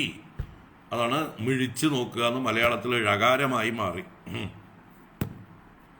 അപ്പൊ മിഷതോഹോ ഏതയോഹോ, ഇവർ രണ്ടുപേരും, ഏതയോഹോ എന്ന് പറഞ്ഞാൽ ഈ ദ്വയോഹോ, ജയവിജയന്മാർ രണ്ടുപേരും മിഷതോഹോ സതോഹോ, നോക്കി നിൽക്കേ. ഇവരെന്താ ചെയ്യാൻ പോണ ഈ പിള്ളേര് എന്ന മട്ടില് തുറച്ച് നോക്കി നിൽക്കണ, പുരുകവും വളച്ചുകൊണ്ട്. അപ്പൊ അവരിങ്ങനെ നോക്കി നിൽക്കേ, ദ്വാരി അപൃഷ്ട്വ, കവാടത്തിൽ പെർമിഷനൊന്നും ചോദിക്കാതെ, അപൃഷ്ട്വ പ്രശ്നം ചെയ്യാതെ, ദ്വാരി കവാടത്തില് നിവിവിശു, നിവേശിച്ചു, ഉള്ളിലേക്ക് പ്രവേശിച്ചു. ഏ മുനയഃ അവിഷമയാ സ്വദൃഷ്ട്യാ സർവത്ര അവിഹതാഹ വിഗതാഭിസംഗാഹ സഞ്ചരന്തി. ഈ മുനികൾ എങ്ങനെയാണ് എല്ലായിടത്തും സഞ്ചരിക്കുന്നത്? അവരുടെ ദൃഷ്ടി സമദൃഷ്ടിയാണ് എല്ലായിടത്തും. അതാണ് ഇവിടെ പറയുന്നത്, അവിഷമയാ സ്വദൃഷ്ട്യ. അവിഷമയ, വിഷമയാ ദൃഷ്ട്യ എന്നല്ല, അവിഷമയാ ദൃഷ്ട്യ. അവർക്ക് ദൃഷ്ടിയിൽ വിഷമം ഇല്ല. വിഷമമില്ല എന്ന് പറഞ്ഞാലോ ഭേദം ഇല്ല, എല്ലാം ഒന്നാണ് അവർക്ക്.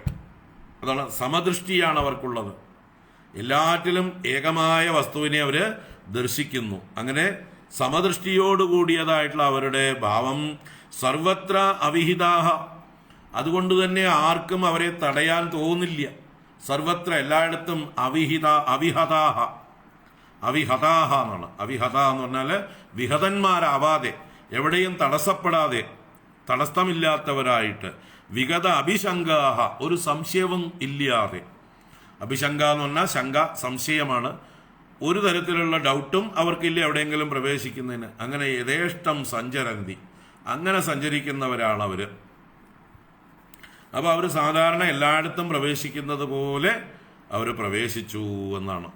ദ്വാര്യേതയോർനിവിവിശുർ മിഷതോരപൃഷ്ട്വ പൂർവായതാ പുരട വജ്ര കവാടികായാഃ സർവത്ര തേ അവിഷമയാ മുനയഃ സ്വദൃഷ്ട്യാ യേ സഞ്ചരന്ത്യവിഹതാ വിഗതാഭിശങ്കാഃ താൻ വീക്ഷ്യ വാദരശനാൻ ചതുരഃ കുമാരാൻ വൃദ്ധാൻ ദശാർദ്ധവയസോ വിദിതാത്മതത്വാൻ വേത്രേണ ചാസ്കലയതാം അധദർഹണാൻ തൗ തേജോ വിഹസ്യ ഭഗവൽ പ്രതികൂലശീലൗ.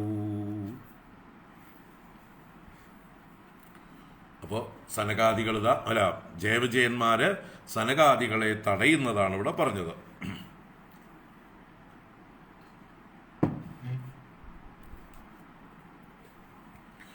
താൻ വീക്ഷ്യ, അവരെ കണ്ടിട്ട്, ആരെ കണ്ടിട്ട്? വാദരശനാൻ ചതുരകുമാരാൻ, ചതുരഹ കുമാരാൻ, 4 കുമാരന്മാരെ. അവരെങ്ങനെയുള്ളവരായിരുന്നു? വാദരശനന്മാരായിരുന്നു. രശന എന്ന് പറഞ്ഞാൽ ചരടാണ്, അരഞ്ഞാ ചരട്, അതുപോലും ഇല്ലാത്തവരെന്നർത്ഥം. വാദം കാറ്റാണ്, അപ്പൊ കാറ്റ് തന്നെ ചരടായിരിക്കുന്നവർ. അപ്പൊ അരഞ്ഞാ ചരടായിട്ട് ദിഗ്വസ്ത്രം, ദിക്കും കാറ്റും ഒക്കെ തന്നെയാണ് അവർക്ക് വസ്ത്രം.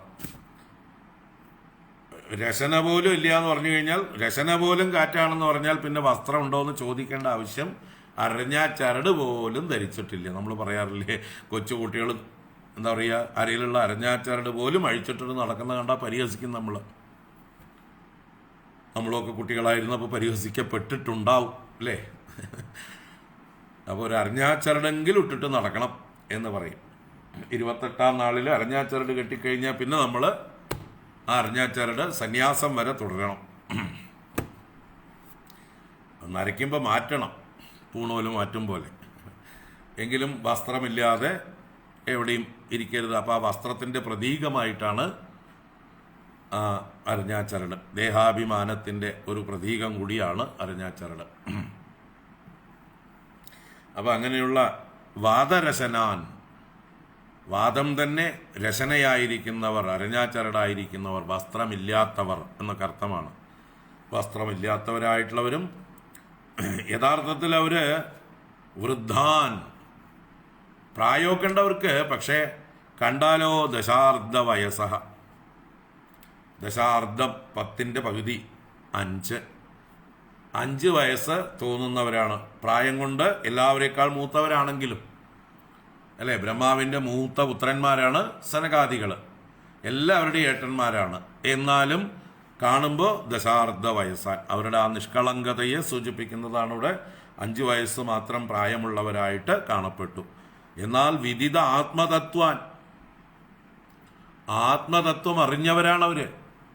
ആത്മതത്വം അറിഞ്ഞവരായിട്ടുള്ള അവരെ ആ ചതുരകുമാരാൻ താൻ വീക്ഷ്യ, അവരെ കണ്ടിട്ട് തേജഃ വിഹസ്യ, അവരുടെ ആ പ്രഭാവത്തെ പരിഹസിച്ചുകൊണ്ട്, എന്ന് വെച്ചാൽ പ്രഭാവം അറിയാതെ എന്നർത്ഥം, ആ മഹാത്മാക്കളുടെ പ്രഭാവം അറിയാതെ അതദർഹണാൻ വേത്രേണ അസ്കലയതാം.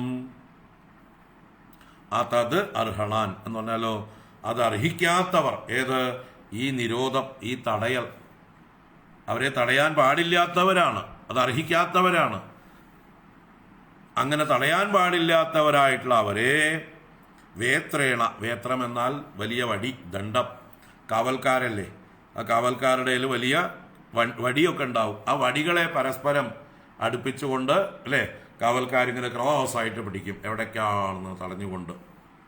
അപ്പോൾ വേത്രം കൊണ്ട്, വടി കൊണ്ട് അസ്കലയത, അസ്കലയത എന്ന് പറഞ്ഞാൽ അവർക്ക് സ്ഖലനം ഉണ്ടാക്കി എന്ന് പറഞ്ഞാൽ മാർഗഭ്രംശം ഉണ്ടാക്കി എന്നർത്ഥം. അവരെ തടഞ്ഞു വെച്ചു, നിരോധിച്ചു വെച്ചു. അപ്പോൾ തേജ വിഹസ്യ എന്ന് പറയുമ്പോൾ, പരിഹസിച്ചിട്ട് എന്ന് പറയുമ്പോൾ വാക്കുകൊണ്ടും പരിഹസിച്ചിട്ടുണ്ടാവും. എന്താ എവിടേക്കാ എടുത്തു വെച്ച് എടുക്കാൻ പോണ പോലെ പോണെന്നൊക്കെ ചിലപ്പോൾ ചോദിക്കും, അല്ലേ? അപ്പോൾ അങ്ങനെയൊക്കെ പരിഹസിച്ചുകൊണ്ടും വടികൊണ്ടും അവരെ തടഞ്ഞു എന്നാണ് പറഞ്ഞത്. അപ്പം ഇങ്ങനെ പ്രവർത്തിക്കാനാണ് ഈ ജയവിജയന്മാർക്ക് തോന്നിയത്. സനകാദികളെ കണ്ടപ്പോൾ അവരുടെ മഹത്വം തിരിച്ചറിയാൻ സാധിച്ചില്ല. ഭഗവാനെ കാണുന്നതിൽ നിന്ന് അവരെ തടഞ്ഞു എന്നാണ് ഇവിടെ പറഞ്ഞത്. അതാണ് ഇവിടെ ഭഗവൽ പ്രതികൂലശീലൗ എന്ന് പറയുന്നത്. ഇവരാരാണ്? ഭഗവൽ പ്രതികൂലശീലൗ, ഭഗവാന്റെ ശീലത്തിന് വിപരീത ശീലത്തോട് കൂടിയവർ. ആര്? ഈ ജയവിജയന്മാർ. ഭഗവാൻ എല്ലാവരെയും സ്വാഗതം ചെയ്തുകൊണ്ടിരിക്കുമ്പോൾ, എല്ലാവരുടെ അടുത്തേക്കും ഭഗവാൻ അങ്ങോട്ട് ഓടിച്ചെന്ന് അനുഗ്രഹിക്കുമ്പോൾ, ആ ഭഗവാന്റെ ശീലത്തിന് വിരുദ്ധ ശീലമാണ് അദ്ദേഹത്തിൻ്റെ 2 പാർഷദന്മാർക്കുണ്ടായിരുന്നത്. ഭഗവൽ പ്രതികൂല ശീലവും. മറ്റൊരർത്ഥം പറഞ്ഞാൽ, ഭഗവാനെ കാണാൻ ആളുകൾ വരുമ്പോൾ അവർക്ക് എതിരായി പ്രതികൂലമായി നിൽക്കുന്ന ശീലത്തോടു കൂടിയവർ, ഭഗവാന്റെ അടുത്തേക്ക് പോകുന്നവരെയൊക്കെ തടയുന്ന ശീലത്തോടു കൂടിയവർ. അപ്പം ആ ശീലമാണ് അവർക്ക് ഇനി അടുത്ത 3 ജന്മങ്ങളിൽ കൂടുതൽ പ്രകടമാകുന്നത്. ഇവരുടെ ആ വാസന തീർക്കാൻ വേണ്ടി 3 ജന്മം, നല്ലൊരു അവസരം കിട്ടിയിട്ട് വൈകുണ്ഠത്തിലെത്തിയിട്ടും പിന്നെയും ഭഗവാന്റെ അടുത്തേക്ക് വരുന്നവരെ തടയുന്ന ശീലം. യഥാർത്ഥത്തിൽ വൈകുണ്ഠത്തിലേക്ക് വരുന്നവരെ യോഗ്യരായിട്ടുള്ള ആൾക്കാരെ വരുള്ളൂ എന്നുള്ള അറിവെങ്കിലും വേണ്ടേ? അങ്ങനെ എല്ലാവർക്കും വലിഞ്ഞു കയറി വരാനുള്ള സ്ഥലമല്ല വൈകുണ്ഠം. അങ്ങനെ ആരും ഇവിടെ എത്തില്ല. ഇവിടെ എത്താൻ യോഗ്യതയുള്ള മഹാത്മാക്കൾ മാത്രമേ ഇവിടെ എത്തുള്ളൂ. അങ്ങനെ എത്തുന്ന മഹാത്മാക്കൾ എന്തായാലും തങ്ങളെക്കാൾ ശ്രേഷ്ഠന്മാരായിരിക്കണം എന്നുള്ളൊരു ചിന്ത അവിടെയുള്ള കാവൽക്കാർക്കുണ്ടാവണം. കാവൽക്കാരെന്ന് പറഞ്ഞാൽ വരുന്നവരെ റിസീവ് ചെയ്യാനുള്ള റിസപ്ഷനിസ്റ്റുകളായിരിക്കണം. കാരണം അവിടെ കാവലിരിക്കേണ്ട കാര്യമൊന്നുമില്ല. അവിടുന്ന് കട്ടിട്ട് പോകാൻ ആർക്കും ഒന്നും സാധിക്കുകയൊന്നുമില്ല. അവിടെ അനാവശ്യമായിട്ട് വന്നിട്ടൊന്നും വേണ്ടാത്തൊന്നും ചെയ്യാനും ആർക്കും സാധിക്കില്ല. ഭഗവാന്റെ ലോകമാണ്. അവിടെ അങ്ങനെയുള്ളവരാരും വരൂല്ല. കൊള്ളരുതാത്തവരാരും വന്ന് ഒരു കൊള്ളരുതായ്മയും അവിടെ കാണില്ല. അപ്പം പിന്നെ കാവൽക്കാരെന്ന് പറഞ്ഞാൽ വെറും ഒരു ഫോർമാലിറ്റിക്ക് ഭഗവാന്റെ ആ ഒരു മഹത്വം കാണിക്കാൻ വേണ്ടി നിർത്തിയിരിക്കുന്നു. അങ്ങനെ കാവൽ നിൽക്കുന്നവർ എന്താണ് അവരുടെ കർത്തവ്യം? റിസപ്ഷനിസ്റ്റുകളുടെ കർത്തവ്യമായിരിക്കണം. ഭഗവാനെ കാണാൻ വരുന്ന മഹാത്മാക്കളെ ഭഗവാന്റെ അടുത്തേക്ക് ആനയിച്ചു കൊണ്ടുപോയി ഭഗവാനെ കാണിച്ചു കൊടുക്കുക എന്നതായിരിക്കണം അവരുടെ ധർമ്മം. അതിന് വിരുദ്ധമായിട്ട് ഭഗവാനെ കാണാൻ വന്നവരെ നിരോധിക്കുക, തടയുക എന്നുള്ളതായിട്ടൊരു സംസ്കാരമാണ് അവരുടെ ഉള്ളിൽ നിന്ന് പൊങ്ങി വന്നത്. അതാണ് ഇവിടെ ഭഗവത് പ്രതികൂല ശീലവും, ഭഗവാനോട് പ്രതികൂലമായിട്ടുള്ള ശീലത്തോട് കൂടിയവർ. അപ്പൊ ഈ ശീലമാണ് അവരെ എവിടേക്ക് അധപ്പതിപ്പിച്ചത്. അവരിനി ഹിരണ്യാക്ഷ ഹിരണ്യകശിപുക്കളും രാവണ കുംഭകർണന്മാരും ശിശുപാല ദന്തവക്ത്രന്മാരുമായി ഭഗവാന് പ്രതികൂലമായി പ്രവർത്തിക്കുന്നവരായിട്ട്, ഭഗവാന്റെ അടുത്തേക്ക് പോകുന്നവരെയൊക്കെ ഉപദ്രവിക്കുന്നവരുമായിട്ട്, നാരായണ എന്ന് ജപിക്കുന്നവരെ പോലും പീഡിപ്പിക്കുന്നവരായി തീരുന്ന ആ പ്രതികൂല ശീലം, അത് ആ വാസന അവർ വളർന്ന് എത്രയും ഭയങ്കരന്മാരായി മാറുകയാണ്. അപ്പോൾ അതിന് ഇവിടെ ബീജം അവരുടെ സ്വഭാവത്തെ സൂചിപ്പിച്ച പദമാണ്, വളരെ പ്രധാനപ്പെട്ട ഒരു പദമാണ് ഭഗവത് പ്രതികൂല ശീലൗ എന്നുള്ളത്. അണ്ടർലൈൻ ഇട്ട് വെക്കേണ്ട പദമാണ്. അതുകൊണ്ടാണ് അവർ ശപിക്കപ്പെട്ടത് എന്ന് മനസ്സിലാക്കണം. വൈകുണ്ഠത്തിൽ എത്തിയിട്ടും ആ വൈകുണ്ഠത്തിൻ്റെ സംസ്കാരം ഉൾക്കൊള്ളാതെ അഹങ്കാരം കൊണ്ടുള്ള ഭഗവാനെ കാണാൻ വന്നവരെ തടയുന്നൊരു സംസ്കാരമാണ് കാണിച്ചത്.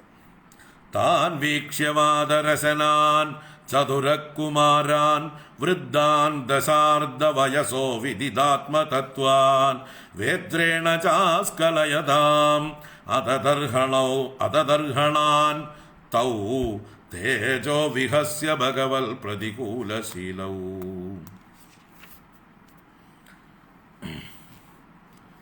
താഭ്യാമിഷത്സു അനിമിഷേഷു നിഷിദ്യമാനാഃ സ്വർഹത്തമാഹ്യഭിഹരേഃ പ്രതിഹാരപാഭ്യാം ഊജുസുഹൃത്തമതിദൃക്ഷിതഭംഗ ഈഷത്കാമാനുജേന സഹസാത ഉപപ്ലുതാക്ഷാഃ.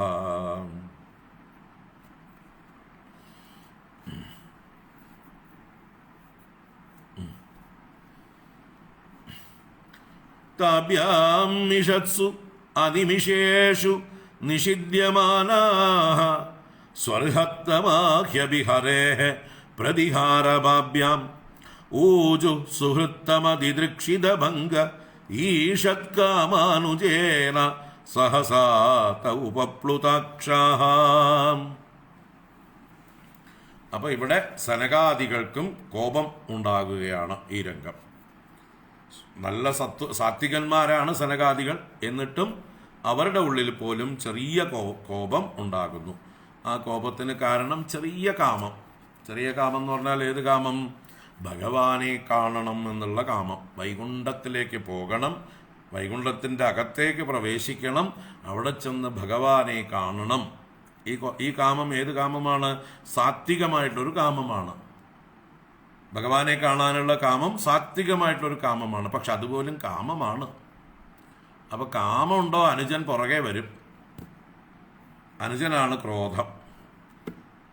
അപ്പൊ സനകാദികൾ ഇത്രയും ശ്രേഷ്ഠന്മാരായിട്ട് പോലും അവരുടെ ഉള്ളിലും അല്പം ഭഗവാനെ കാണാനുള്ള കാമം ഉണ്ടായതുകൊണ്ട് കാമത്തിന്റെ അനുജനായ ക്രോധം പിന്നാലെ വന്നു.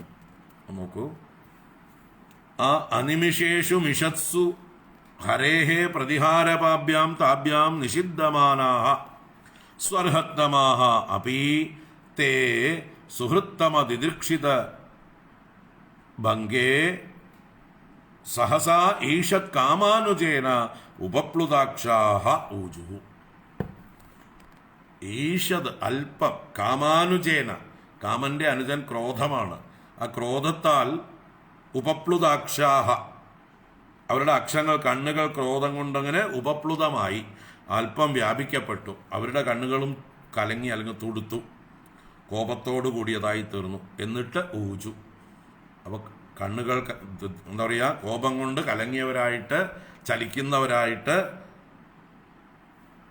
പറഞ്ഞു എന്നാണ്. അപ്പോൾ എന്താണ്ടായത്? അനിമിഷേഷു മിഷത്സു, മറ്റ് ദേവന്മാരൊക്കെ നോക്കി നിൽക്കേ, അനിമിഷന്മാർ ദേവന്മാരാണ്, എല്ലാവരും നോക്കി നിൽക്കേ. മിഷത്സു സത്സു ഹരേഹേ പ്രതിഹാരപാഭ്യാം താഭ്യാം നിഷിദ്ധമാനാഃ, ഹരിയുടെ പ്രതിഹാരപന്മാർ. പ്രതിഹാരപഹ എന്ന് പറഞ്ഞാൽ ദ്വാരപാലൻ, പ്രതിഹാരം എന്ന് പറഞ്ഞാൽ ദ്വാരം എന്നൊക്കെ അർത്ഥമുണ്ട്. പ്രവേശിക്കുവാനുള്ള കവാടം, അത് പാലിക്കുന്നവൻ പ്രതിഹാരപഹ. പഹ എന്നുള്ള ശബ്ദം പാലിക്കുന്നവൻ എന്നർത്ഥമാണ്. പ്രതിഹാരപഹ. അപ്പൊ അവരാൽ എന്ന രണ്ടുപേരാണ് ആയതുകൊണ്ട് പ്രതിഹാരപാഭ്യാം, ദ്വാരപാലകാഭ്യാം എന്നർത്ഥം. ദ്വാരപാലകന്മാരാൽ താഭ്യാം നിഷിദ്യമാനാഹ, അവർ രണ്ടുപേരാലും ജയവിജയന്മാരാൽ തടയപ്പെട്ടതായിട്ട്, നിഷിദ്യമാനന്മാരായിട്ട്, സ്വർഹത്തമാഹ അഭി, അത്യന്തം പൂജ്യരാണവര്. അർഹത്തമന്മാര്, അർഹത്തമന്മാരെന്ന് പറഞ്ഞാൽ പൂജാർഹന്മാരെന്നർത്ഥം, ശ്രേഷ്ഠന്മാരാണ്. അങ്ങനെയായിരുന്നവരായിട്ട് പോലും തേ, ആ സനകാദികൾ സുഹൃത്തമതിദൃക്ഷിത ഭംഗേ. സുഹൃത്തമൻ എന്ന് പറഞ്ഞാലോ എല്ലാവരുടെയും സുഹൃത്തുക്കളിൽ വെച്ച് തമൻ ഭഗവാനാണ്. ഭഗവാൻ എല്ലാവരുടെയും സുഹൃത്താണ്, സുഹൃത്തുക്കളിൽ വെച്ച് തമനുമാണ്, നമ്മുടെയൊക്കെ വെൽവിഷറാണ്. ആ സുഹൃത്തമനായ ഭഗവാന്റെ ദിദൃക്ഷിതം, ദിദൃക്ഷിതം എന്ന് പറഞ്ഞാൽ ദിദൃക്ഷ എന്ന് പറഞ്ഞാൽ തന്നെ ദ്രഷ്ടുമിച്ച, കാണാനുള്ള ആഗ്രഹം, അതിൻ്റെ ഭംഗേ, അതിന് തടസ്സം ഉണ്ടായപ്പോൾ, അപ്പൊ ഭഗവാനെ കാണാനുള്ള ആ കൊതിയോടുകൂടി ചെല്ലുമ്പോൾ അതിനൊരു തടസ്സം ഉണ്ടായപ്പോൾ എന്തുണ്ടായി? സഹസാ, പെട്ടെന്നുണ്ടായ ഈഷത് കാമാനുജേന, അല്പമായിരിക്കുന്ന ക്രോധം കൊണ്ട്, കാമാനുജനെ കൊണ്ട്, ഉപപ്ലുതാക്ഷാഹ ഊജുഹു, കണ്ണ് കലങ്ങിയവരായിട്ട് ഇപ്രകാരം പറഞ്ഞു. അപ്പൊ എന്തുകൊണ്ട് കോപം വന്നു സനകാദികൾക്ക് എന്നാണെങ്കിൽ അവരുടെ ഉള്ളിലും ഭഗവാനെ കാണാനുള്ള, അപ്പൊ സമബുദ്ധി കുറച്ചു നേരത്തേക്ക് നഷ്ടപ്പെട്ടു അവർക്ക്. സനകാദികൾ വടിയും കൊണ്ട് തടയുമ്പോൾ ഓ ശരി എന്ന് പറഞ്ഞ് നിന്നിരുന്നാൽ മതിയായിരുന്നു. ഇവരെന്നെ ഭഗവാൻ വൈകുണ്ഠമൂർത്തി ഇതാ നിൽക്കണു എന്ന് പറഞ്ഞ ജയവിജയന്മാരെ തൊഴുതിട്ട് അങ്ങോട്ട് മടങ്ങിപ്പോയാൽ മതിയായിരുന്നു അല്ലേ? ജയവിജയന്മാരാരാണ്? ഭഗവാന്റെ പാർഷദന്മാരാണ്, ഭഗവാൻ തന്നെയാണ്. എല്ലാറ്റിലും സമം കാണുന്നവർക്ക് ആ ജയവിജയന്മാരിലും അവർ തടഞ്ഞ വടിയിലും ഒക്കെ ആ സമത്തെ കണ്ടിട്ട് ദേഷ്യം വരാതെ ഒരു തൊഴിലും തൊഴുതിട്ട് മിണ്ടാതെ മടങ്ങി പോകാമായിരുന്നു. അപ്പൊ സനകാദികൾക്ക് പോലും അവരുടെ ജീവിതത്തിൽ ഇന്ന് വരെ കോപമൊന്നും വന്നിട്ടില്ല, പക്ഷെ ഇപ്പൊ വന്നു. എന്തുകൊണ്ടാണ് വന്നത് എന്നാണെങ്കിൽ അതിന് കാരണമുണ്ട്. ഭഗവാനെ കാണാൻ ഒരു ഇച്ഛ ഉണ്ടായി. അപ്പൊ ഭഗവാനെ ഇതുവരെ എല്ലായിടത്തും കണ്ടില്ലേ എന്ന് ചോദിച്ചാൽ ഇതിൽ നിന്ന് വ്യത്യസ്തനാണ് ഭഗവാൻ. ആ ഭഗവാൻ ഉള്ളിലിരിക്കുന്നു വേറെ എന്നുള്ള ദ്വൈതഭാവം ഉണ്ടായി. ഈ കണ്ടതൊക്കെ ഭഗവാനല്ലേ, ഇത് കണ്ടാൽ പോരെ, ഉള്ളിലിരിക്കുന്ന വേറൊരാളെ ഇനി കാണേണ്ടതുണ്ടോ? അതും ഇതും തമ്മിൽ ഭേദമില്ലല്ലോ, പിന്നെന്തിനാ പ്രത്യേകിച്ച് കാണുന്നത് എന്ന് അല്ലേ? നമ്മളിപ്പോൾ ഗുരുവായൂരിൽ തൊഴാൻ പോയി, അവിടുത്തെ തിരക്ക് കാരണവും പല എന്താ പറയുക പൂജാദികളുടെയൊക്കെ തിരക്ക് കാരണമൊക്കെ ആയിട്ട് നമ്മൾ തൊഴുന്നതിന് മുമ്പ് നടയടച്ചു. നമുക്ക് ദേഷ്യം വരാൻ പാടുമോ? സങ്കടം വരേണ്ട കാര്യമുണ്ടോ? ഒന്നും കാര്യമില്ല. നമ്മൾ അവിടെ കണ്ടതൊക്കെ ഗുരുവായൂരപ്പനാണെന്ന് പറഞ്ഞ് സന്തോഷമായിട്ട് തിരിച്ചു വരാം. ക്യൂവിൽ നിന്നപ്പോൾ നമ്മുടെ മുമ്പിൽ ഉണ്ടായിരുന്നവരൊക്കെ ഗുരുവായൂരപ്പന്മാരായിരുന്നു. ഗോപുരത്തിൽ കാവൽ നിൽക്കുന്ന ദേവസ്വം ഭാരവാഹികൾ, അവിടുത്തെ ഉദ്യോഗസ്ഥര് അല്ലെങ്കിൽ സെക്യൂരിറ്റികൾ ഒക്കെ ഗുരുവായൂരപ്പന്മാരായിരുന്നു. അകത്ത് പൂജ ചെയ്യുന്നവരൊക്കെ ഗുരുവായൂരപ്പന്മാരായിരുന്നു. അവർക്കും അവരുടേതായിട്ടുള്ള തിരക്കുകളും അവരുടേതായിട്ടുള്ള ചിട്ടകളും ഒക്കെ ഇല്ലേ?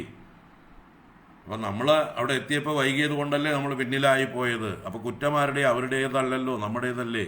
അത് സാരമില്ല. എല്ലാ ഗുരുവായൂരപ്പന്മാരെയും ഞാനിപ്പോൾ കണ്ടു. അവിടെയുള്ള ഓരോ തൂണുകളിലും ഗുരുവായൂരപ്പനെ കണ്ടു.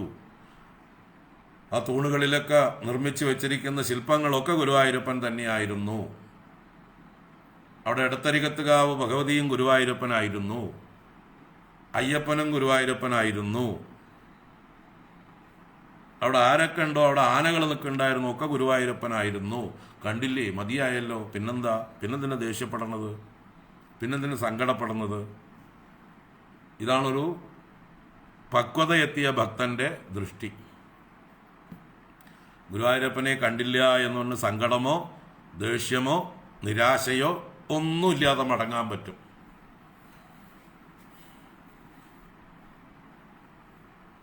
എല്ലാം ഗുരുവായൂരപ്പന്മാരായിരുന്നു, കണ്ടതൊക്കെ ഗുരുവായൂരപ്പന്മാരായിരുന്നു. അതുകൊണ്ട് എനിക്ക് ഗുരുവായൂരപ്പനെ കാണാൻ പ്രത്യേകിച്ചൊരു തിരക്കുണ്ടായിരുന്നില്ല. ക്യൂവിൽ നിന്ന് തന്നെ പോയാൽ മതിയായിരുന്നു. ക്യൂവിൽ നിൽക്കുമ്പോൾ എൻ്റെ മുമ്പിൽ നിൽക്കുന്ന ഗുരുവായൂരപ്പന്മാരെ ഞാൻ കണ്ടുകൊണ്ടേയിരുന്നു. അവരെ വേദനിപ്പിച്ചുകൊണ്ട് ഞാൻ ഷോർട്ട് കട്ടിലൂടെ ഉള്ളിലോട്ട് പോകുമ്പോൾ വാസ്തവത്തിൽ ഗുരുവായൂരപ്പന് സങ്കടമാവും. എന്തിനു വെറുതെ ഗുരുവായൂരപ്പനെ സങ്കടപ്പെടുത്തുന്നത്?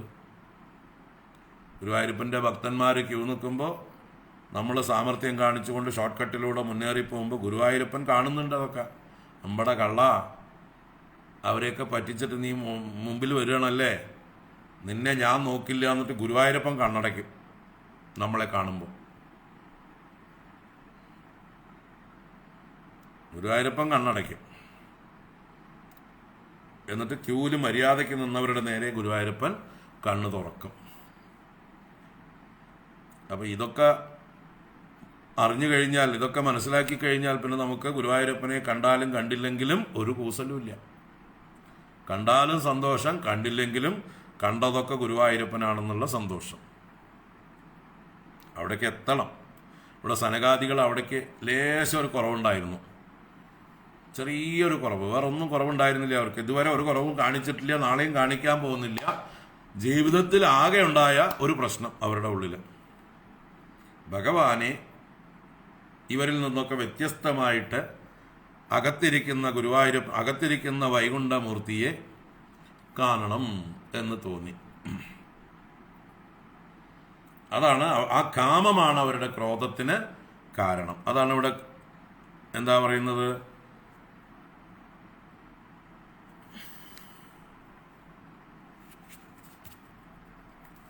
കാമാനുജേന എന്ന് പറഞ്ഞു. കാമാനുജേന എന്ന് പ്രത്യേകം കവി പ്രയോഗിച്ചത് കാമമുള്ളിലുള്ളത് കൊണ്ടാണ് അനുജൻ വന്നത്. ഏട്ടൻ വരാതെ അനുജൻ വരില്ല.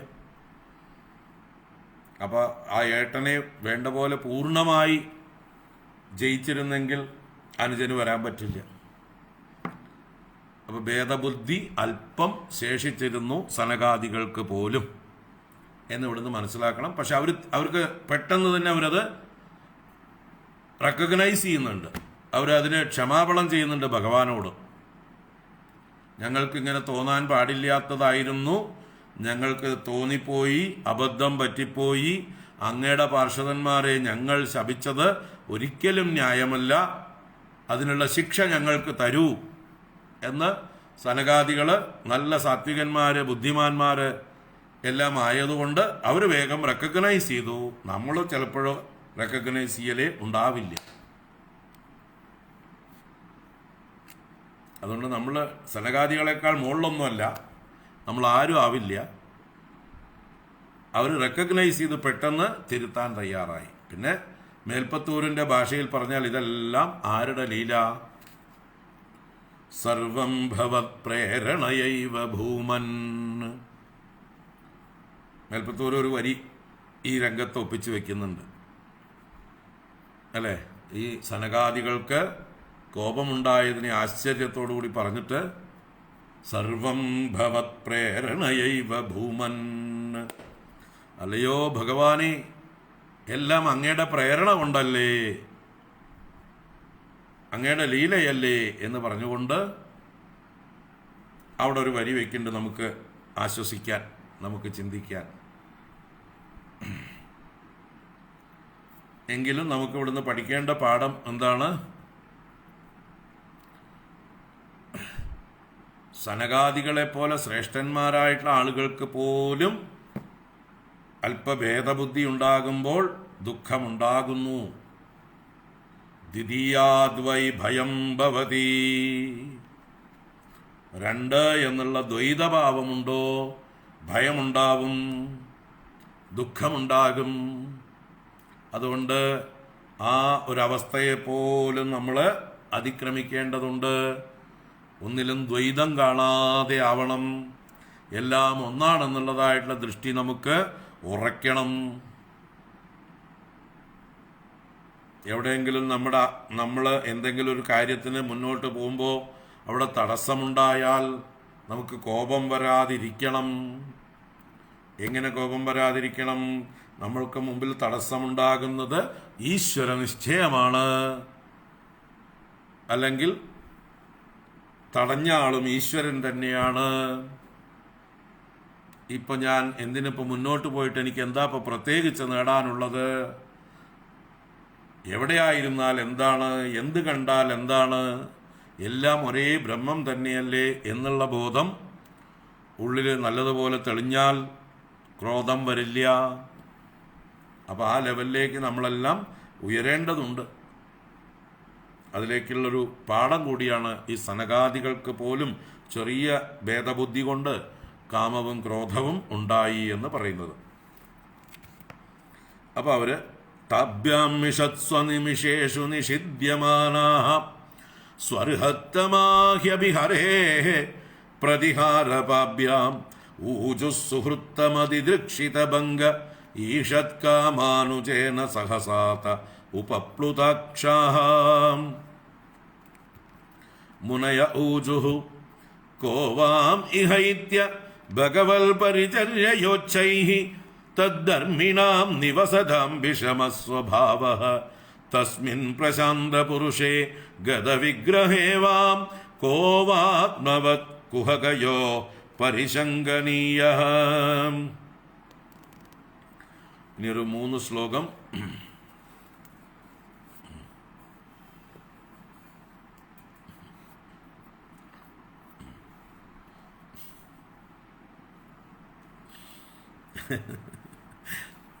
തമാശ.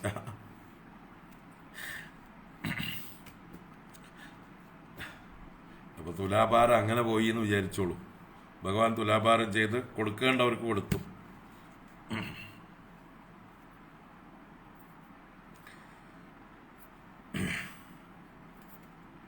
ഇപ്പൊ ഇവിടെ 3 ശ്ലോകങ്ങളെ കൊണ്ട് സനകാദികൾ ഈ ജൈവജയന്മാരെ ചോദ്യം ചെയ്യുകയാണ്, ശാസിക്കുകയാണ്. അതാണ് ഇവിടുത്തെ 3 ശ്ലോകങ്ങൾ. ആദ്യത്തെ നോക്കാം.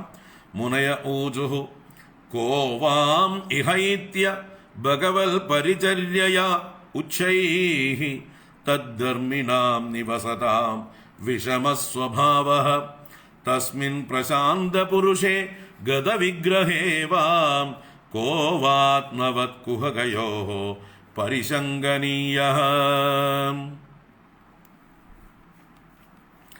ചോദിക്കുകയാണ്, നിങ്ങൾ ആരാണ്? കോ വാം, ഹു ആർ യു? കഹ വാം, വാം എന്ന് പറഞ്ഞാൽ യു, നിങ്ങൾ 2 പേർ. നിങ്ങൾ 2 പേര് ആരാണ്? കോ വാ എന്താ? ഇഹ ഏത്യ, ഇഹൈത്യ എന്ന് പറഞ്ഞാൽ ഇഹ ഏത്യ, ഇവിടെ വന്നിട്ട്. എങ്ങനെയാ വന്നത്? ഭഗവൽ പരിചര്യയാ ഉച്ഛൈഃ. നിങ്ങൾക്ക് ഇവിടെ ഈ ജോലി കിട്ടിയത് എങ്ങനെയാണ്? ഭഗവാന്റെ പാർഷദന്മാരായി തീർന്നത് ഉച്ഛൈഃ ഭഗവൽ പരിചര്യയാ. ഉച്ഛൈഃ വളരെ ശ്രേഷ്ഠമായിട്ടുള്ള ഉയർന്ന തരത്തിലുള്ള ഭഗവൽ പരിചര്യയ, ഭഗവാനെ പരിചരിച്ചത് കൊണ്ടാണ് നിങ്ങൾക്ക് ഇവിടേക്ക് എത്താൻ കഴിഞ്ഞത്. അപ്പൊ നിങ്ങൾ എവിടെയോ ഏതോ ജന്മത്തിൽ ജീവിച്ച് ഭഗവാനെ ധാരാളം പൂജിച്ചതിന്റെ ഫലമായിട്ടാണ്, ശ്രേഷ്ഠമായി ആരാധിച്ചതിന്റെ ഫലമായിട്ടാണ് നിങ്ങൾ ഈ വൈകുണ്ഠത്തിൽ എത്തിച്ചേർന്നത്, നിങ്ങൾ 2 പേരും. അപ്പൊ ഉച്ചൈഃ ഭഗവൽ പരിചര്യയ അത്ര ഏത്യ, ഇവിടെ വന്നിട്ട് തദ്ധർമ്മിണാം നിവസതാം വാം വിഷമഃ സ്വഭാവഃ കോവ. ഇവിടെ കോവ എന്നുള്ളത്, കോ എന്നുള്ളത് ഏകവചനമാണ്. അപ്പൊ അത് വിഷമഃ എന്നുള്ളതിനോട് ചേർത്ത് എടുക്കുക ഇവിടെ. അപ്പൊ തദ്ധർമ്മിണാം നിവസതാം, ഈ വൈകുണ്ഠത്തില് ആരാണ് വസിക്കുന്നത്? തദ്ധർമ്മികൾ. തദ്ധർമ്മികൾ എന്ന് പറഞ്ഞാൽ ഭഗവാന്റെ അതേ ധർമ്മമുള്ള ആളുകളാണ്, ഭഗവാന്റെ അതേ സ്വഭാവമുള്ള ആളുകളാണ് ഈ വൈകുണ്ഠവാസികളായിട്ടുള്ള പാർഷദന്മാർ മുഴുവൻ. അതുകൊണ്ടാണ് ഭഗവാന്റെ രൂപം കൊടുത്തിരിക്കുന്നത് എല്ലാവർക്കും. അപ്പം അതേപോലെ ഭഗവാന്റെ ധർമ്മമുള്ളവരായി നിവസിക്കുന്നവരുടെ നടുവിൽ വാം, വാം എന്ന് പറഞ്ഞാൽ നിങ്ങൾ 2 പേർക്ക് വിഷമഃ സ്വഭാവഃ കോവാ. എങ്ങനെയാ വിഷമസ്വഭാവം ഉണ്ടായത്? സമബുദ്ധി നഷ്ടപ്പെട്ട് ഇങ്ങനെ പെരുമാറുന്നത് എന്തുകൊണ്ട്? എന്താ കാരണം നിങ്ങൾക്ക് മാത്രം ഈ വിഷമബുദ്ധിക്ക്? ഞങ്ങളെ എന്തിനാ തടഞ്ഞത്? ഗതവിഗ്രഹേ പ്രശാന്തപുരുഷേ തസ്മിൻ കുഹകയോഃ വാം ആത്മവത് പരിശങ്കനീയഃ കോ വാ. പിന്നെയും ചോദിക്കുന്നു രണ്ടാമത്തെ ചോദ്യം. ഗതവിഗ്രഹേ പ്രശാന്തപുരുഷേ തസ്മിൻ, ഭഗവാനെ കുറിച്ചാണ്. തസ്മിൻ, അവനിൽ. അവൻ ആരാണ്? ഭഗവാൻ പ്രശാന്ത പുരുഷനാണ്, ശാന്തിയാദി ഗുണം തികഞ്ഞ പുരുഷനാണ്, ഗതവിഗ്രഹനാണ്. വിഗ്രഹം എന്നാൽ കലഹം. ഇവിടെ ഗതവിഗ്രഹം, കലഹമില്ലാത്തവൻ, ആരോടും കലഹമില്ലാത്തവനായ ശാന്തിയാദിയുടെ മൂർത്തിയായ ശാന്താകാരം ഭുജഗശയനം എന്നാണല്ലോ നമ്മൾ പ്രാർത്ഥിക്കുന്നത്. അങ്ങനെ ശാന്തിയാദി ഗുണം തികഞ്ഞവനുമായിട്ടുള്ള ആ ഭഗവാനിൽ നിങ്ങൾക്ക് കുഹകയോഹോ വാം, കുഹകന്മാരായ നിങ്ങൾ രണ്ടുപേർക്ക്, കുഹകന്മാരെന്ന് പറഞ്ഞാൽ കാപട്യമുള്ളവർ, കളങ്കമുള്ളവർ, മായയുള്ളവർ എന്നൊക്കെ അർത്ഥമാണ്. അപ്പോൾ കപടമുള്ളവരായിട്ടുള്ള വാം, നിങ്ങൾ രണ്ടുപേർക്കും ആത്മവത് പരിശങ്കനീയ കോവ, നിങ്ങളെപ്പോലെ, നിങ്ങളുടെ സ്വഭാവം പോലെ ശങ്കിക്കപ്പെടേണ്ടവരായിട്ട് ആരാണുള്ളത്? എന്താ എല്ലാവരും നിങ്ങളെപ്പോലെയാണെന്ന് വിചാരിച്ചുവോ? നിങ്ങളുടെ ഉള്ളിൽ കളങ്കമുണ്ട്, കാവട്യമുണ്ട് എന്ന് വിചാരിച്ചിട്ട് ഇവിടെ വരുന്നവരൊക്കെ കള്ളന്മാരാണെന്ന് നിങ്ങൾ വിചാരിച്ചുവോ? പച്ചയ്ക്ക് പറഞ്ഞാൽ ഇതാണ് ചോദിച്ചത്.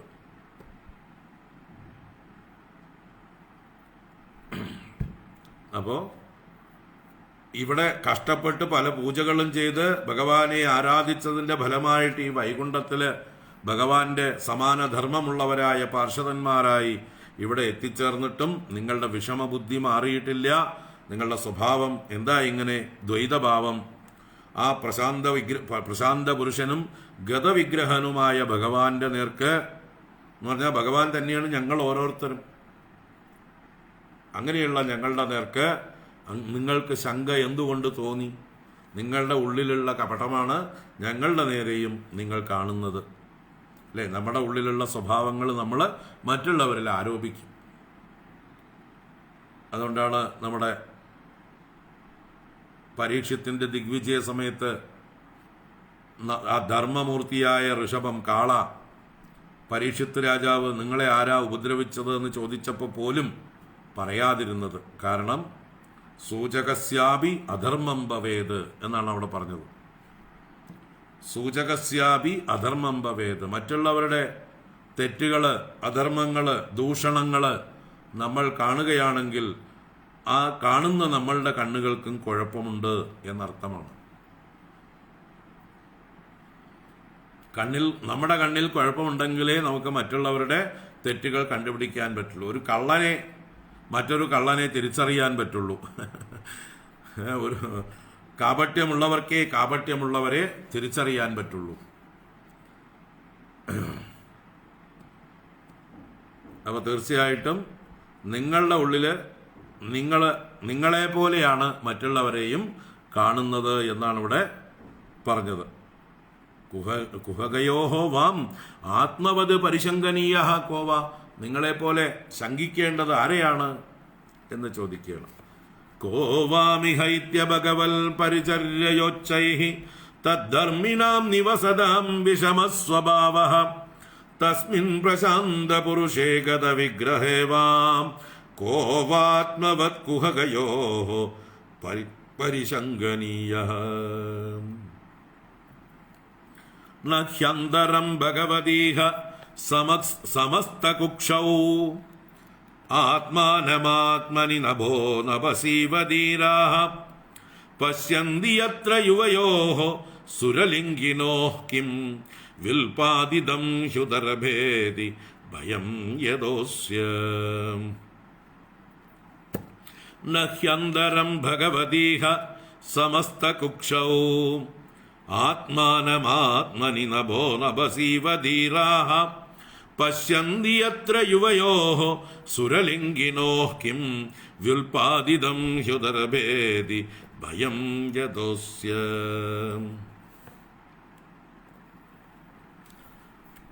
അപ്പോ സമസ്തകുക്ഷൗ ആത്മനി ഇഹ ഭഗവതി നഭസി നഭഃ ഇവ ധീരാഃ ആത്മാനം അന്തരം നഹി പശ്യന്തി. ധീരാഃ ബുദ്ധിമാന്മാർ, ശരിയായിട്ടുള്ള ജ്ഞാനികൾ അവര് ഭഗവാനിൽ നിന്ന് വേറിട്ട് തന്നെ കാണുന്നില്ല. ഭഗവാനിൽ നിന്ന് അന്യമായിട്ട് തന്നെ കാണുന്നില്ല. ഏതുപോലെ ആകാശത്തിൽ നിന്ന് ആകാശത്തെ എന്ന പോലെ എന്ന് പറഞ്ഞിട്ടുണ്ട്. അപ്പോൾ ഭഗവാൻ ആരാണ്? സമസ്ത കുക്ഷിയാണ്. സമസ്ത കുക്ഷൗ ഭഗവതി, അല്ലെങ്കിൽ ആത്മനി എന്ന് പറഞ്ഞു. ആത്മനി ഭഗവതി. സമസ്ത കുക്ഷി എന്ന് പറഞ്ഞാൽ സമസ്തവും കുക്ഷിയിൽ വച്ചിരിക്കുന്നവൻ. ഈ പ്രപഞ്ചം മുഴുവൻ ആരുടെ കുക്ഷിയിലാണോ, ആരുടെ ഉദരത്തിലാണോ അവൻ സമസ്ത കുക്ഷി. എല്ലാം തൻ്റെ ഉദരത്തിലിരിക്കുന്ന ആത്മനി, ആത്മസ്വരൂപനായിരിക്കുന്ന ആ ഭഗവതി, ഭഗവാന്റെ നേർക്ക് ഇഹ ധീരാഹ ആത്മാനം അന്തരം നഹി പശ്യന്തി. ധീരന്മാരായിട്ടുള്ളവർ ആത്മാനം തന്നെ തന്നെ അന്തരം ഭേദമുള്ളതായിട്ട് നഹി പശ്യന്തി കാണുന്നില്ല. അതിന് ദൃഷ്ടാന്തമാണ് ഏതുപോലെ നഭസി നഭഹ ഇവ. ആകാശത്തിൽ നിന്ന് ആകാശത്തെ വേറെ കാണുന്നില്ല. ഇവിടെ രണ്ടാകാശം പറയുന്നത് മഹാകാശം, ഘടാകാശം എന്ന് പറയാം. മഹാകാശത്തിൽ നിന്ന് വേറെയാണ്, ഭിന്നമാണ് ഘടാകാശം എന്ന് ആരാ കരുതുക? ആകാശത്തിന്റെ തത്വം അറിയാത്തവർ, മൂഢന്മാര്. കുടത്തിനകത്തുള്ളത് വേറെ ആകാശമാണ്, പുറത്തുള്ളത് വേറെ ആകാശമാണ്. ഇവിടെ രണ്ടാകാശമുണ്ട്. ഇനി അനേക കുടങ്ങളുണ്ടെങ്കിൽ അനേക ആകാശങ്ങൾ, ഘടാകാശങ്ങൾ അനേകം, മഹാകാശം ഒന്ന് എന്നിങ്ങനെ ഭേദം കാണുന്നത് ആരാണ്? ആകാശത്തെക്കുറിച്ചൊരു ചുക്കും അറിയാത്തവർ, ആകാശ തത്വം അറിയാത്തവർ. ആകാശത്തിലാണ് എല്ലാ കുടങ്ങളും ഇരിക്കുന്നത്.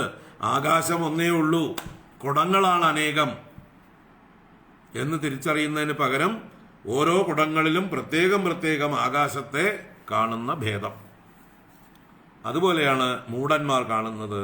എന്നാൽ ധീരന്മാർ, ബുദ്ധിമാന്മാർ അങ്ങനെ കാണുന്നില്ല. അതാണ് ഇവിടെ പറഞ്ഞത്.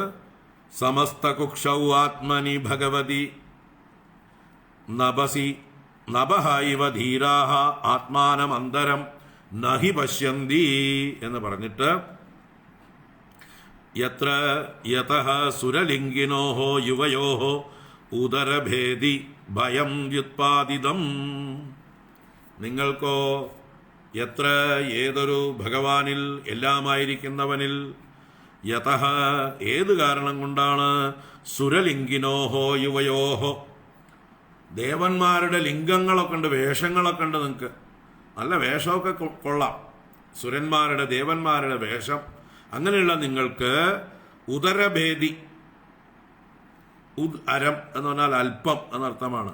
അപ്പൊ ദേഹം നിമിത്തമുള്ള ഭേദം, ഭേദം നിമിത്തമായിട്ട് ഭയം വ്യുൽപാദിതം, ഭയം ഉണ്ടായിരിക്കുന്നു. രണ്ടെന്ന് കരുതിയിരിക്കുന്നു. ഒന്നായ നിന്നയിഹ രണ്ടെന്നു കണ്ടളവിൽ ഉണ്ടായൊരിണ്ടൽ ദ്വിതീയാദ്വൈ ഭയം ഭവതി. അപ്പൊ നിങ്ങളെല്ലാം ഭേദബുദ്ധിയോടുകൂടി കാണുന്നത് കൊണ്ടാണ് നിങ്ങൾക്ക് ഞങ്ങളുടെ നേരെ ഭയമുണ്ടായതും ഞങ്ങളെ തടയാൻ തോന്നിയതും.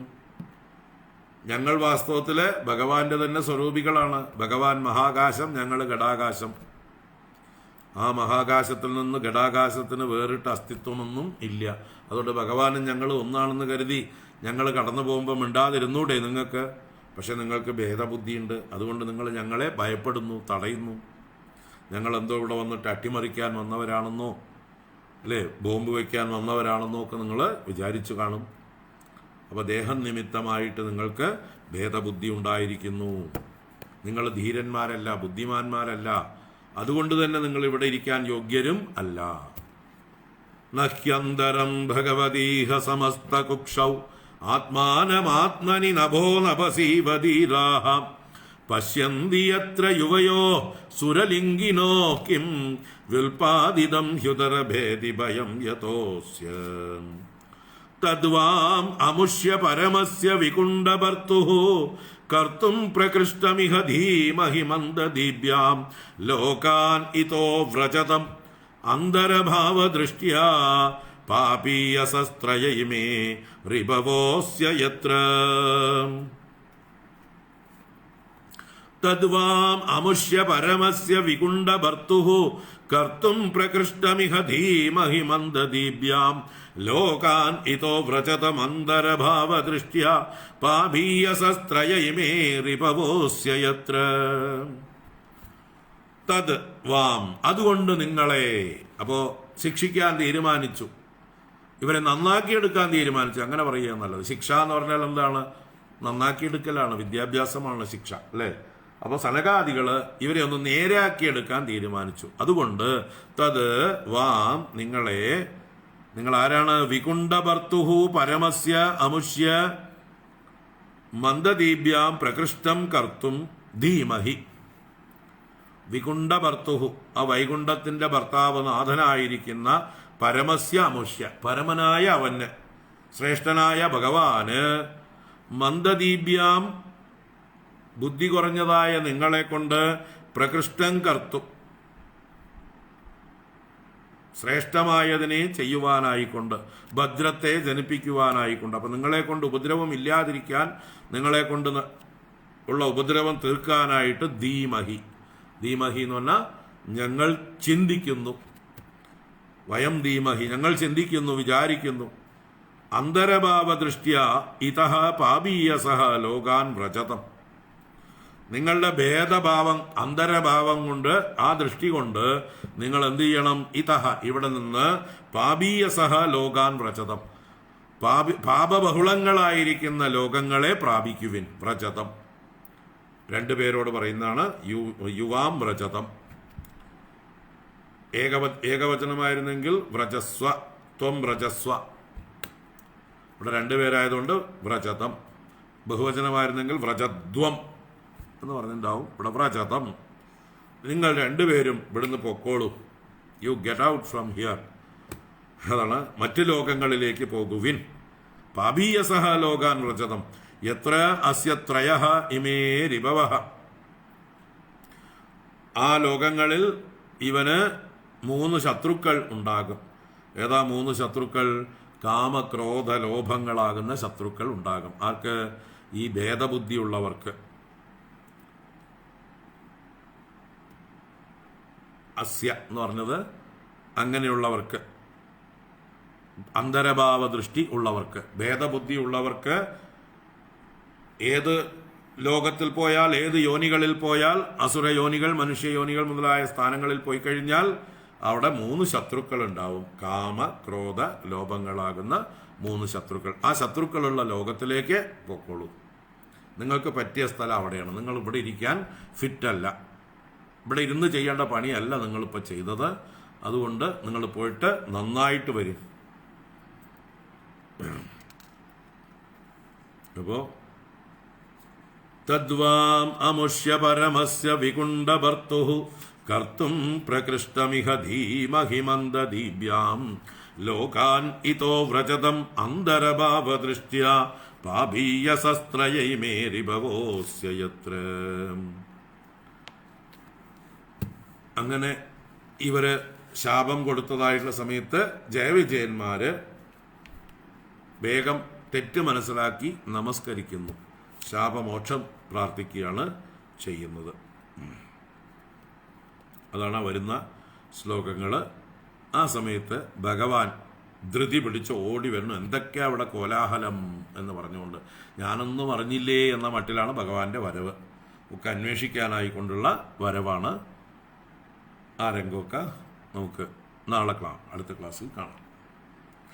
ഓം കായേന വാചാ മനസേന്ദ്രിയൈർവാ ബുദ്ധ്യാത്മനാ വാ പ്രകൃതേ സ്വഭാവാത് കരോമി യദ്യത് സകലം പരസ്മൈ നാരായണായേതി സമർപ്പയാമി. ഓം ശാന്തി ശാന്തി ശാന്തി. ഹരി ഓം ശ്രീ ഗുരുഭ്യോ നമഃ. ഹരി ഓം.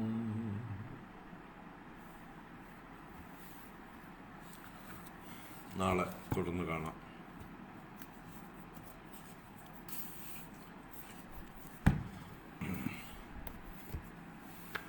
ഹരി ഓം.